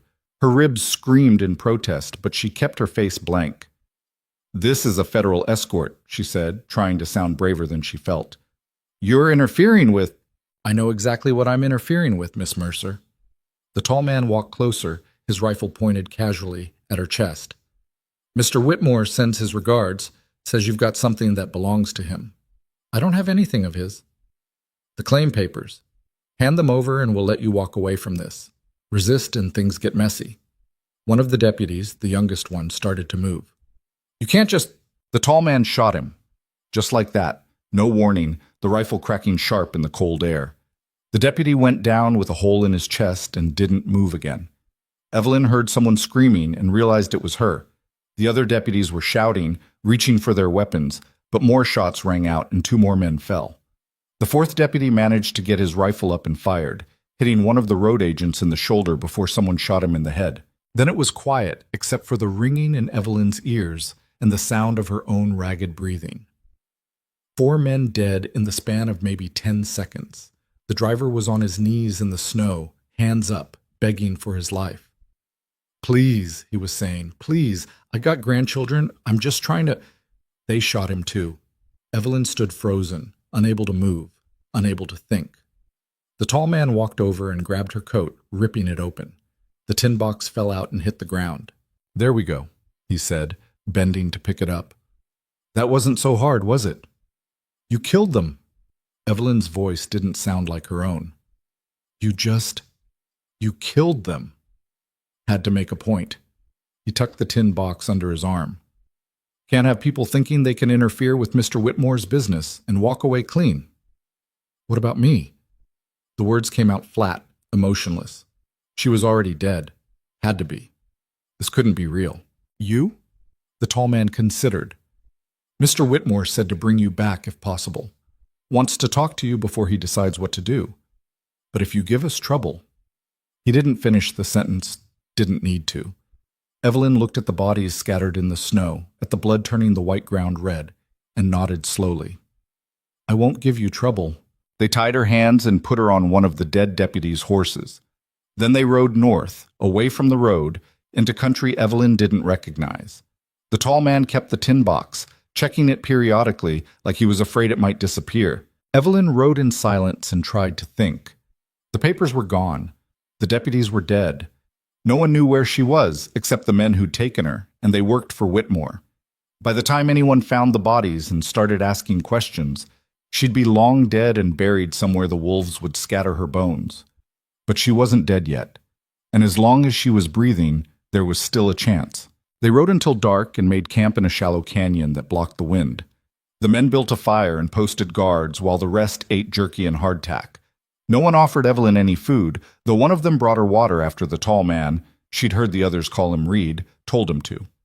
Don't want you dying of thirst before we get back, Reed said. Mr. Whitmore was very specific about that. Whitmore can go to hell, Evelyn said. Reed backhanded her across the face, casual as swatting a fly. Watch your mouth. I've got orders to bring you back alive, but that doesn't mean I can't make the trip unpleasant.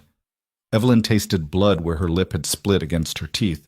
She didn't say anything else. That night they tied her to a tree away from the fire. Her hands were numb from the ropes and her ribs felt like they were grinding against each other with every breath. She could hear the men talking and laughing around the fire, passing a bottle back and forth, bragging about the ambush.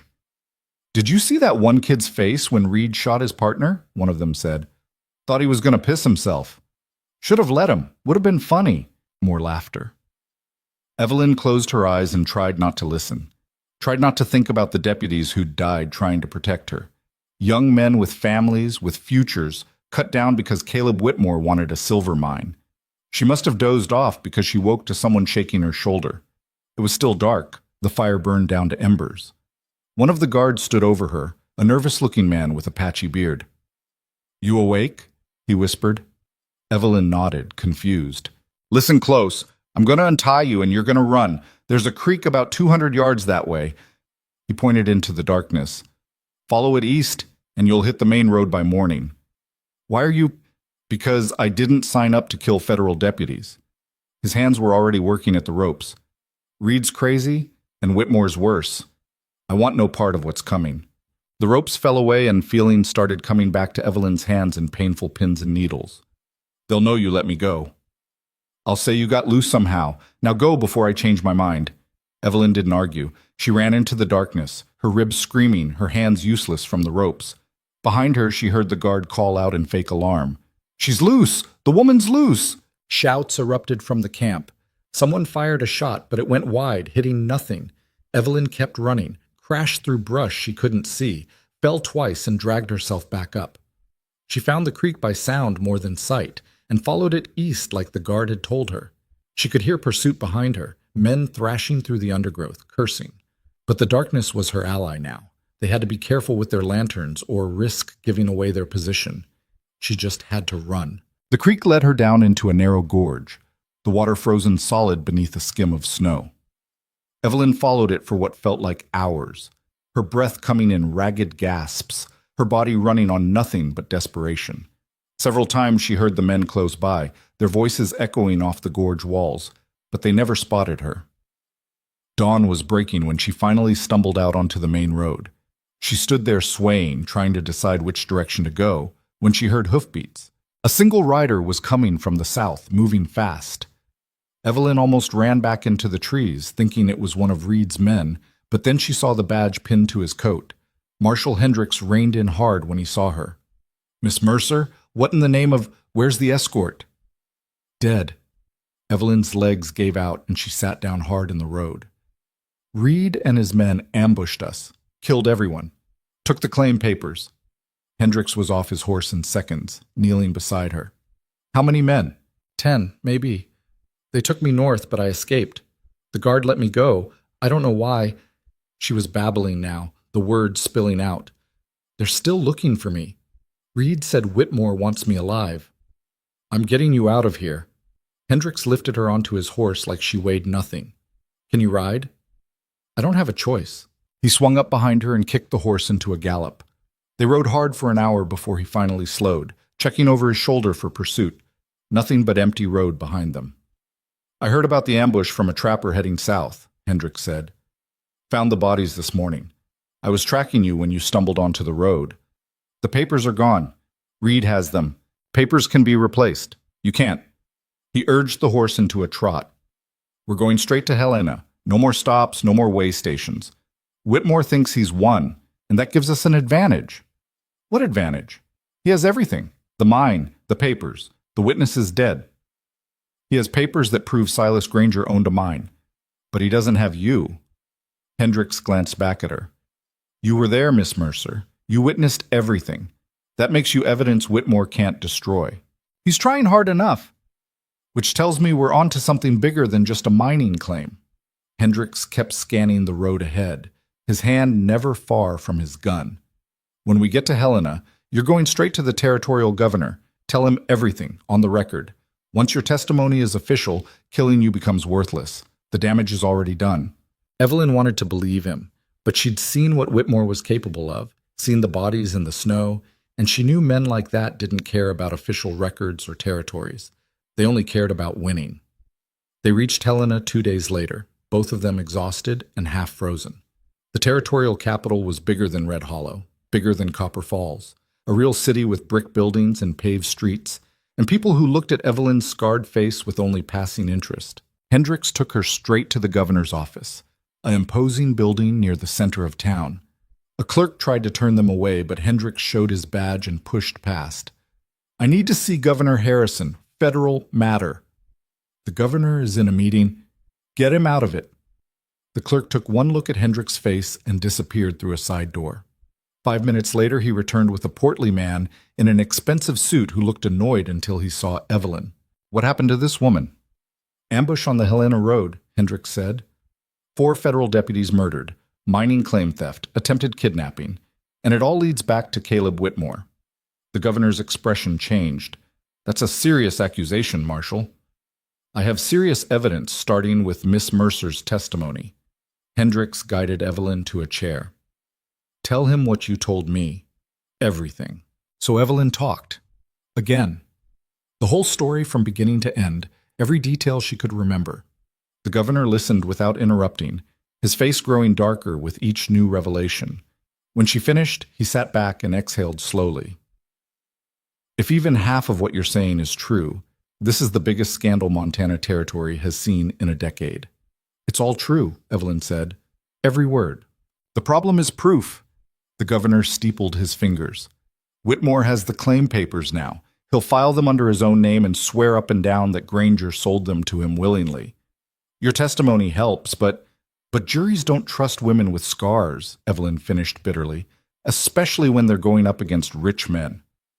I wasn't going to put it quite that way, but the governor shrugged. You understand the difficulty.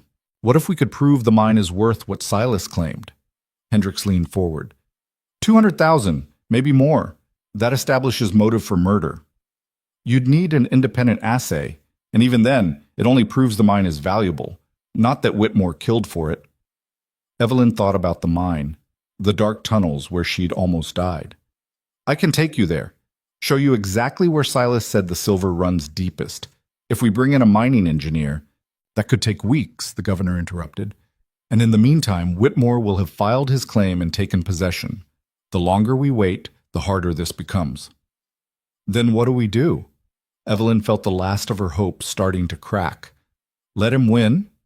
The governor and Hendricks exchanged a look. Then the governor stood and walked to his window, staring out at the city below. There might be another way, he said slowly. Whitmore's planning to file the claim tomorrow morning at the land office. I know because his lawyer sent a courtesy notice to my office, crowing about his client's new acquisition. So we stop him from filing, Hendricks said. We can't. He has the papers, and they appear legitimate. The governor turned back to face them. But what if Miss Mercer files first? Evelyn blinked. How? Reed has the claim papers. The original papers, yes. But Silas Granger's claim was registered 3 years ago. The land office has copies in their files. The governor smiled slightly. As the only surviving witness to Granger's death, you could file a new claim on the same land, citing the original claim as precedent. It won't be as strong as having the originals, but it'll tie up the land in legal disputes for months, long enough for us to build a case against Whitmore. He'll fight it, Evelyn said. Of course he will, but he'll have to do it in court, in front of a judge, with lawyers arguing over every detail. And while that's happening, we investigate. Talk to people in Red Hollow who've been afraid to speak up. Look into his other business dealings. Men like Whitmore don't commit just one crime. They commit dozens, and eventually we'll find the one that sticks. Hendricks nodded slowly. It could work, if we move fast. How fast? Evelyn asked. The land office opens at 8 tomorrow morning. Whitmore's appointment is at 9. The governor checked his pocket watch. That gives you less than 12 hours to prepare your claim. Evelyn looked at her hands, still rope-burned and bleeding, looked at her torn coat, her mud-stained dress, the face she knew was bruised and scarred.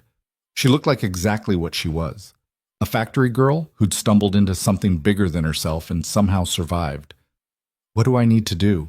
She asked. The governor called in his clerk and started issuing orders. Within an hour, Evelyn was sitting in a lawyer's office, answering questions while a bespectacled man took notes and drew up documents. The lawyer, a sharp-eyed woman named Mrs. Chen, no relation to the boarding house owner, listened to Evelyn's story and asked questions that cut right to the heart of things. You have no legal relationship to Silas Granger, Mrs. Chen said. No marriage, no business partnership, no written agreement. That makes your claim to his mine tenuous at best. He told me to take it if he died. That has to count for something. It counts as hearsay.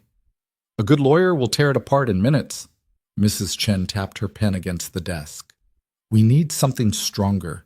Did Granger give you anything? A letter? A token? Anything physical that proves his intent? Evelyn thought back to those last moments in the snow, Silas bleeding and dying while she held his hand. He'd given her nothing but words and hope. No, she said quietly. Nothing. Then we argue right of discovery. You found the mine, you saved the original claimant's life, you were the last person he spoke to before his death.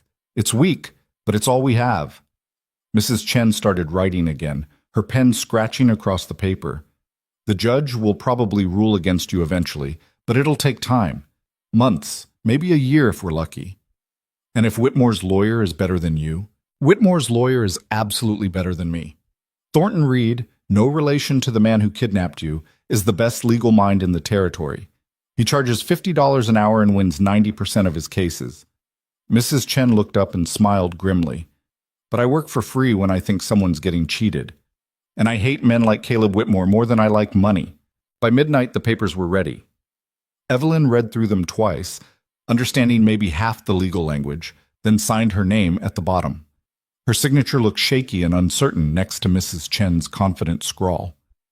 "Get some sleep," Mrs. Chen said, handing her a key. "I've arranged a room for you at a boarding house down the street. Tomorrow's going to be a long day." But Evelyn couldn't sleep. She lay in the boarding house bed and stared at the ceiling, thinking about everything that had led her here. The torn marriage contract, the blizzard, the shack where she'd saved a dying man. Every choice had seemed small at the time, barely choices at all. Just putting one foot in front of the other, trying to survive another day. And now here she was, about to go up against one of the richest men in Montana territory, with nothing but some legal papers and her own testimony. She should be terrified. Was terrified. But underneath the fear was something else. Something hard and bright and angry. Whitmore thought he could take whatever he wanted. Thought money and power meant he could destroy people and walk away clean. Evelyn was going to prove him wrong. Or die trying. The land office opened at 8 sharp. Evelyn was waiting outside with Mrs. Chen and Marshal Hendricks, all three of them wrapped against the cold. The clerk who unlocked the door looked surprised to see them. "We don't usually get customers this early," he said. "We're filing a mining claim," Mrs. Chen said crisply, pushing past him. "And we need it registered before 9 o'clock. The clerk led them to a counter piled high with maps and ledgers. "Which claim?" "Iron Ridge, north of Red Hollow. Approximately 5 miles from—" "That's already claimed," the clerk interrupted, flipping through a ledger. "Silas Granger filed on it 3 years ago. Mr. Granger is deceased. My client is filing as discoverer and sole heir." The clerk looked at Evelyn, taking in her scarred face and rough clothes. "You're the heir?" "I was the last person to see him alive," Evelyn said. "He wanted me to have the mine." "Do you have proof of death?" Hendricks stepped forward. "I'm the federal marshal who recovered Mr. Granger's body. I can provide a death certificate." The clerk was looking more and more uncomfortable. "This is highly irregular. I'll need to verify—" "You'll need to accept the filing," Mrs. Chen said sharply. "My client has all the required documentation. If you refuse, I'll file a complaint with the territorial governor personally." The clerk swallowed hard. "Let me see the papers." Mrs. Chen laid them out one by one. The filing fee, $20 that the governor had fronted from his own pocket. The claim description. The surveyor's notes copied from Silas's original filing. The death certificate Hendricks had signed. And finally, Evelyn's sworn statement describing how she'd saved Silas's life and been present when he died. The clerk read through everything twice. "This is all in order," he admitted reluctantly. "But there's going to be a dispute. Mr. Whitmore has an appointment at 9 to file his own claim on the same land." "Then you'll have to tell Mr. Whitmore he's too late," Mrs. Chen said. "The claim belongs to Miss Mercer now." The clerk looked like he wanted to argue, but he just sighed and pulled out a fresh ledger page. "I'll need your full legal name for the registry." Evelyn Margaret Mercer. He wrote it down in careful script, added the date and time, then stamped it with an official seal. "The filing is registered as of 8/17 this morning. You're now the legal claimant to the Iron Ridge silver mine, pending any disputes or challenges." "There will be challenges," a voice said from the doorway. Evelyn turned. Caleb Whitmore stood there with a man in an expensive suit who could only be Thornton Reed, the lawyer. Behind them, 3 more men, bodyguards or witnesses, Evelyn couldn't tell.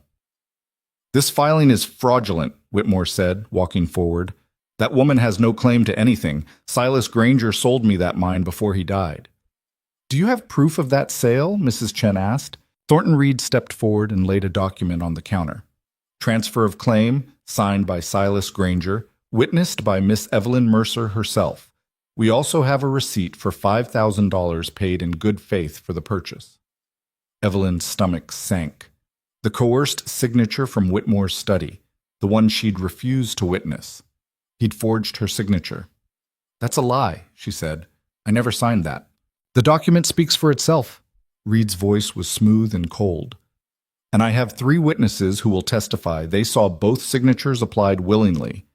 "Witnesses you paid," Hendricks said. "Witnesses who were present during a legal transaction." Reed turned to the clerk.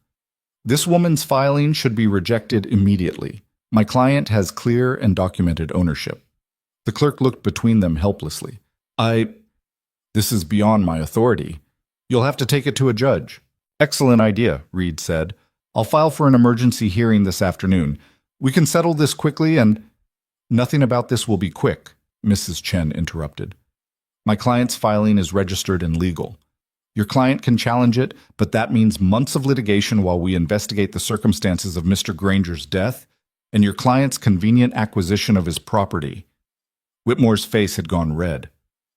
"You can't prove anything." "Can I?" Evelyn stepped forward, ignoring the way her ribs protested. "I can prove your men shot Silas and left him for dead. I can prove you tried to force him to sign over the claim. I can prove you sent Reed, the other Reed, the one who works for you, to ambush a federal escort and kill 4 deputies, all to steal a mine that was never yours." "That's slander," Thornton Reed said sharply. "It's testimony," Hendricks corrected. "And I'll be delivering it to the territorial court along with a request for a full investigation into Caleb Whitmore's business practices." For a long moment, nobody spoke. Then Whitmore smiled, cold and confident. "You think you've won something. You haven't. All you've done is make this take longer. But I have money, Miss Mercer. I have lawyers and judges and politicians in my pocket.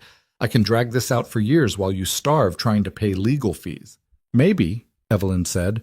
"Or maybe your friends will start abandoning you when they realize you're toxic. When every business deal you touch turns into a scandal, every partner you have gets investigated for murder. You wanted this mine so badly you killed for it, and now everyone's going to know." Whitmore took a step toward her, and Hendricks moved between them, hand on his gun. "That's close enough." "This isn't over," Whitmore said quietly. "No," Evelyn agreed. "It's just beginning." Whitmore and his lawyer swept out, taking their witnesses with them. The clerk stood at his counter looking shaken. "I need to report this to my supervisor," he said weakly. "You do that," Mrs. Chen said. "In the meantime, my client's claim stands." Outside, the morning sun was bright on the snow. Evelyn stood on the steps of the land office and took a deep breath of cold air. Her ribs hurt, her arm hurt, everything hurt. But she'd done it, filed the claim, faced down Whitmore, made it official. "What happens now?" she asked. "Now we prepare for war," Mrs. Chen said. "Whitmore will file his challenge today, probably by noon. We'll get a court date, probably within the week given how much money he's throwing around. And then we fight every inch of ground until a judge rules in our favor or Whitmore gives up. He won't give up. Then neither will we." Mrs. Chen put a hand on Evelyn's shoulder. "You did good in there. Most people would have folded when Whitmore showed up." "Most people didn't watch him murder a good man for money," Evelyn said quietly. Hendricks had been watching the street, making sure no one was following them. Now he turned back. "You need to stay somewhere safe. Whitmore knows he can't kill you now. It would look too suspicious. But that doesn't mean he won't try to intimidate you." "I'm done being intimidated." "I know, but humor me anyway." He gestured down the street. "There's a hotel near the federal building. I'll post a deputy outside your door." Evelyn wanted to argue, to insist she could take care of herself. But 4 deputies had died trying to protect her, and she owed it to their memory not to be stupid about this. "All right," she said. "A hotel." They walked through Helena's streets together, 3 people who'd somehow become allies in a fight none of them had wanted. Evelyn thought about Silas, dying in the snow, asking her to take his mine and make something of herself. She'd promised him she would try. She was keeping that promise, no matter what it cost. The hotel room was nicer than anywhere Evelyn had ever stayed, with real glass in the windows and a bed that didn't sag in the middle. But she barely noticed. She spent that first night sitting at the small desk, going over her testimony with Mrs. Chen, preparing for the court hearing that Whitmore's lawyer had scheduled for Friday morning. "He'll try to make you look unreliable," Mrs. Chen said, pacing the room. "A desperate woman who latched on to a dying man's ravings. He'll bring up the scar, imply you're mentally unstable, suggest you killed Silas yourself to steal the mine." "I saved Silas's life." And you'll need to prove that without sounding defensive. Judges don't like emotion. They like facts. Mrs. Chen stopped pacing.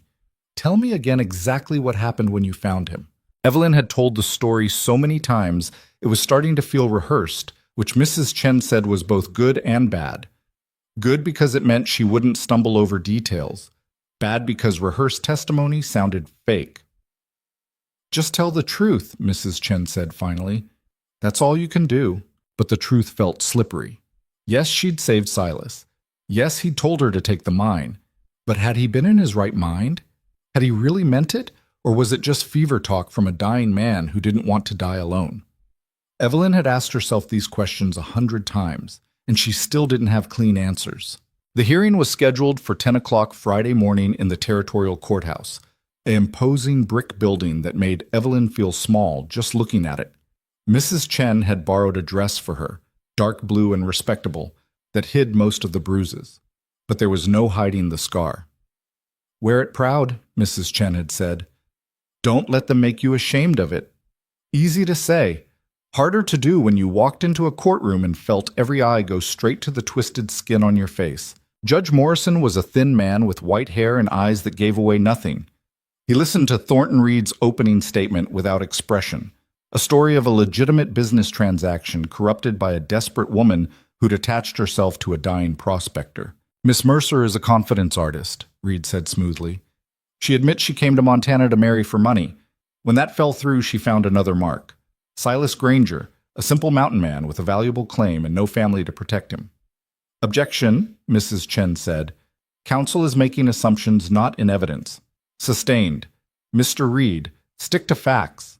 Reed didn't even blink. The facts are these.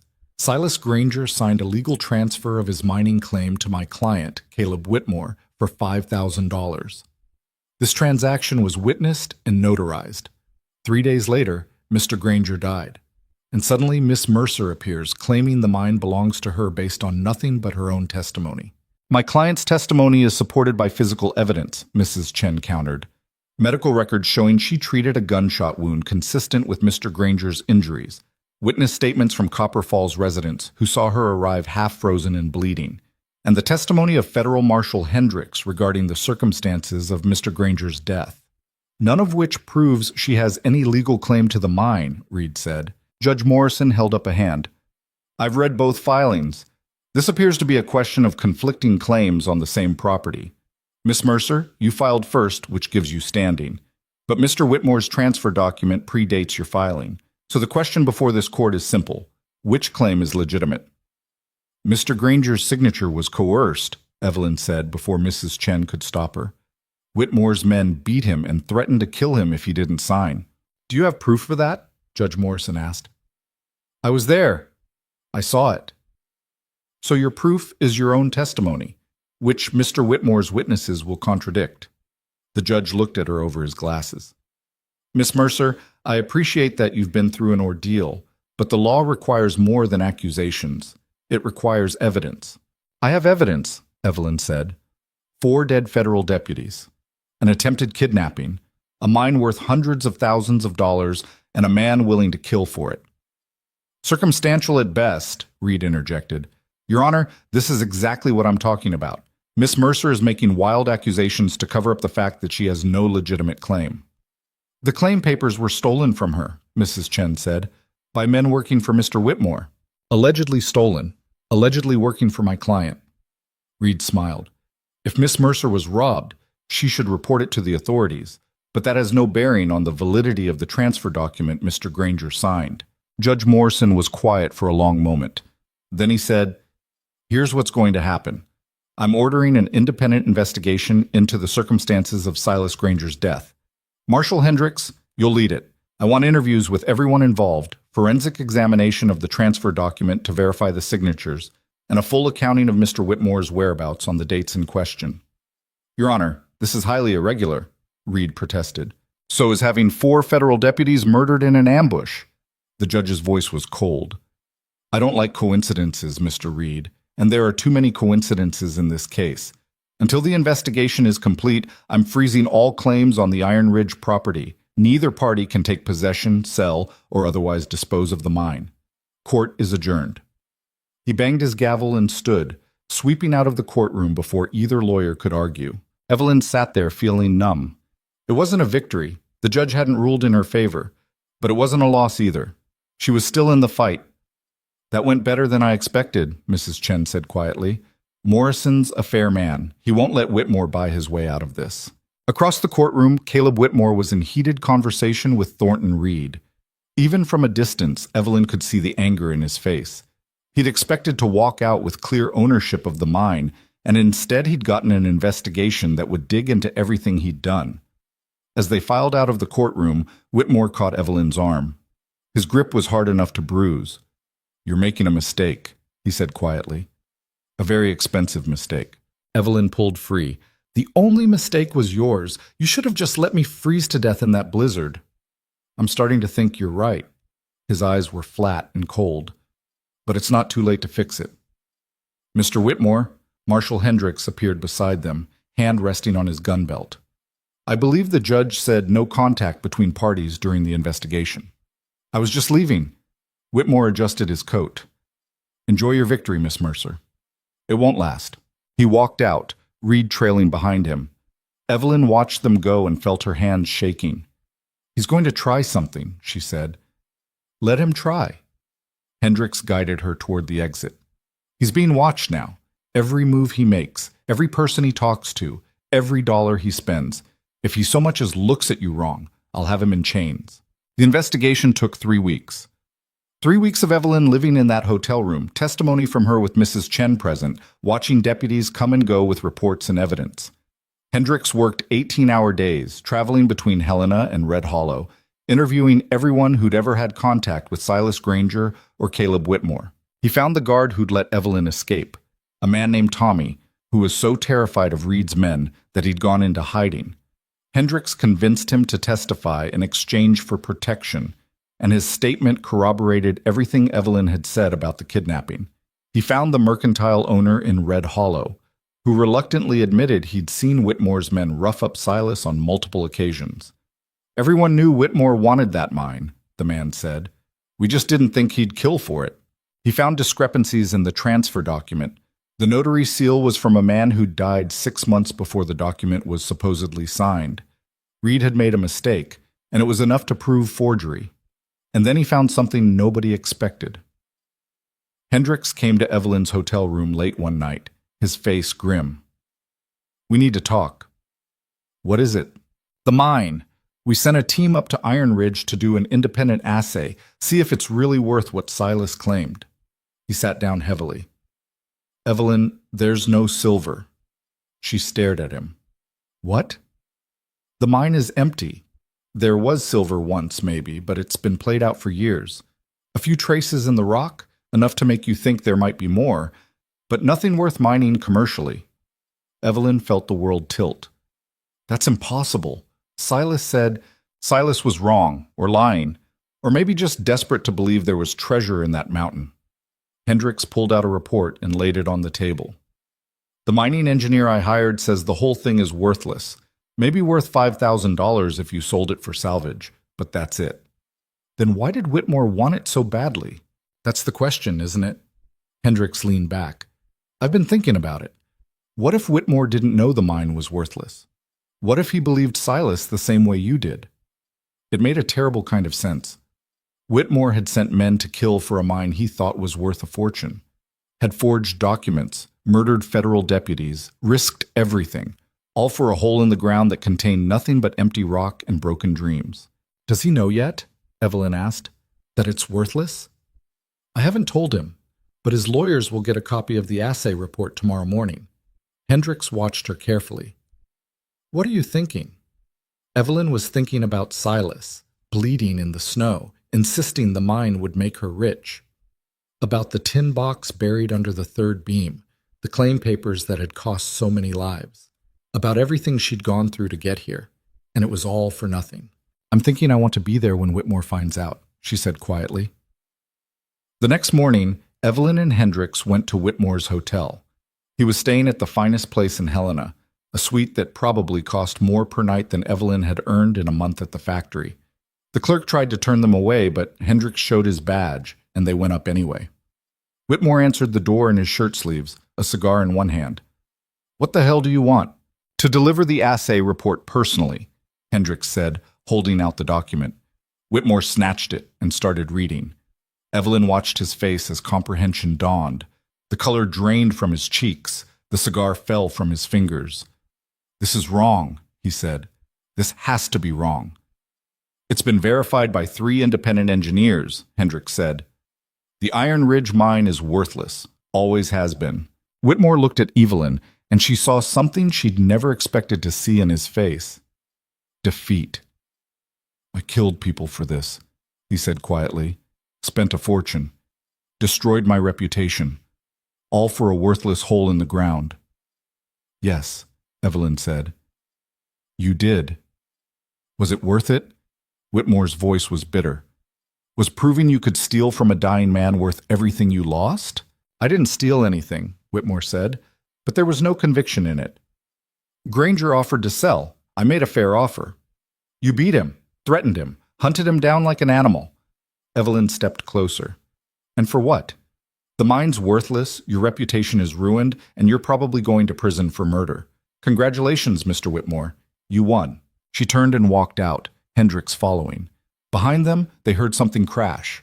Whitmore throwing furniture, she guessed, or maybe just his life falling apart. The trial took 2 months to prepare and 3 days to complete. The evidence was overwhelming: witness testimony, forged documents, the confession from Tommy the guard. Thornton Reed did his best, but even the best lawyer in Montana Territory couldn't overcome simple facts. Caleb Whitmore was found guilty of conspiracy to commit murder, fraud, and a dozen other charges. The judge sentenced him to 20 years in the territorial prison. His ranch was seized to pay restitution to the families of the murdered deputies. His businesses collapsed. Everything he'd built, gone in a matter of months. And Evelyn watched it all from the gallery, feeling no triumph, just a hollow kind of satisfaction that at least some measure of justice had been served. After the sentencing, Mrs. Chen found her on the courthouse steps. "What are you going to do now?" the lawyer asked. Evelyn had been thinking about that. The mine was hers legally. The judge had ruled in her favor once it became clear Whitmore's claim was fraudulent, but a worthless mine wasn't much of a prize. "I don't know," she admitted. "I spent everything getting here. I have a mine that's worth nothing and 47 cents to my name." "Actually, you have a bit more than that." Mrs. Chen handed her an envelope. "The territorial government is offering compensation to you for your role in exposing Whitmore's crimes. Call it a reward for your testimony." Evelyn opened the envelope. Inside was a bank draft for $15,000. She stared at it, unable to process the number. "This is more money than you've ever seen. I know." Mrs. Chen smiled. "Use it wisely. Build something. Become someone who matters." "I don't know how to be someone who matters." "Yes, you do. You just spent 3 months proving it." Mrs. Chen squeezed her shoulder. "You stood up to the most powerful man in the territory and won. If that doesn't make you someone who matters, I don't know what does." Evelyn took the money and left Helena a week later. She could have stayed. Mrs. Chen had offered her work, and there were other lawyers who needed investigators and assistants. But Helena felt too crowded, too full of memories she didn't want to keep. Instead, she went back to Red Hollow. The town looked smaller than she remembered. The hotel where Caleb had humiliated her. The mercantile where she'd traded her mother's ring for medical supplies. The boarding house where Mrs. Chen had turned her away. All still there, but diminished somehow. Less threatening. She bought the old shack on the mountain where she'd saved Silas's life. Paid cash for it, along with the 20 acres surrounding it. Then she hired workers from town, men who'd lost their jobs when Whitmore's ranch collapsed, and started building. Not a house, a factory. She'd learned textile work in Pennsylvania, and Montana needed textiles just like everywhere else. She bought equipment, hired seamstresses, set up contracts with merchants in Helena and Copper Falls and beyond. Within 6 months, the Red Hollow textile mill was producing more fabric than anywhere else in the territory. And Evelyn Mercer, the scarred woman who'd been rejected in the snow, became one of the wealthiest women in Montana. She hired Mrs. Chen from the boarding house as her head of operations, paying her 3 times what she'd made renting rooms. She hired Tommy the guard as her foreman, giving him a second chance. She hired the daughters of the murdered deputies and made sure they had jobs that would support their families. And one day, about a year after the trial, she went up to Iron Ridge. The mine entrance was still there, dark and waiting. Evelyn stood at the threshold and thought about everything that had happened in these tunnels. The fear, the desperation, the moment she'd pulled those claim papers from their hiding place thinking they'd make her rich. She thought about Silas dying in the snow, insisting the mine was worth a fortune. Had he known it was worthless? Had he lied to give her hope, or had he believed it himself right up to the end? She'd never know.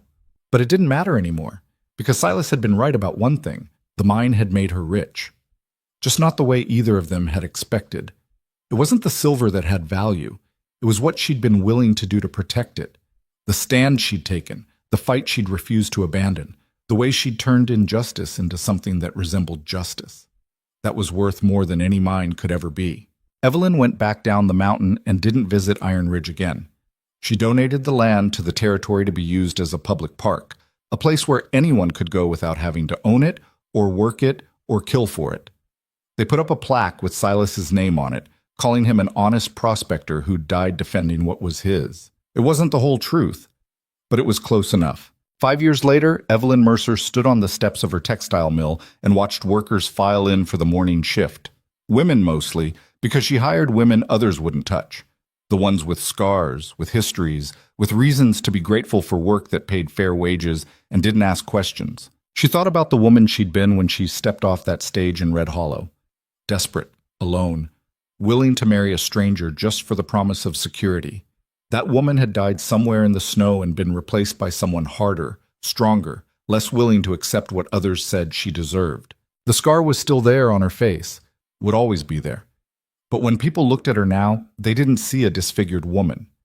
They saw Evelyn Mercer, mill owner, businesswoman, the person who'd brought down Caleb Whitmore and built an empire on the ruins. She'd learned something important in that frozen shack with Silas dying beside her.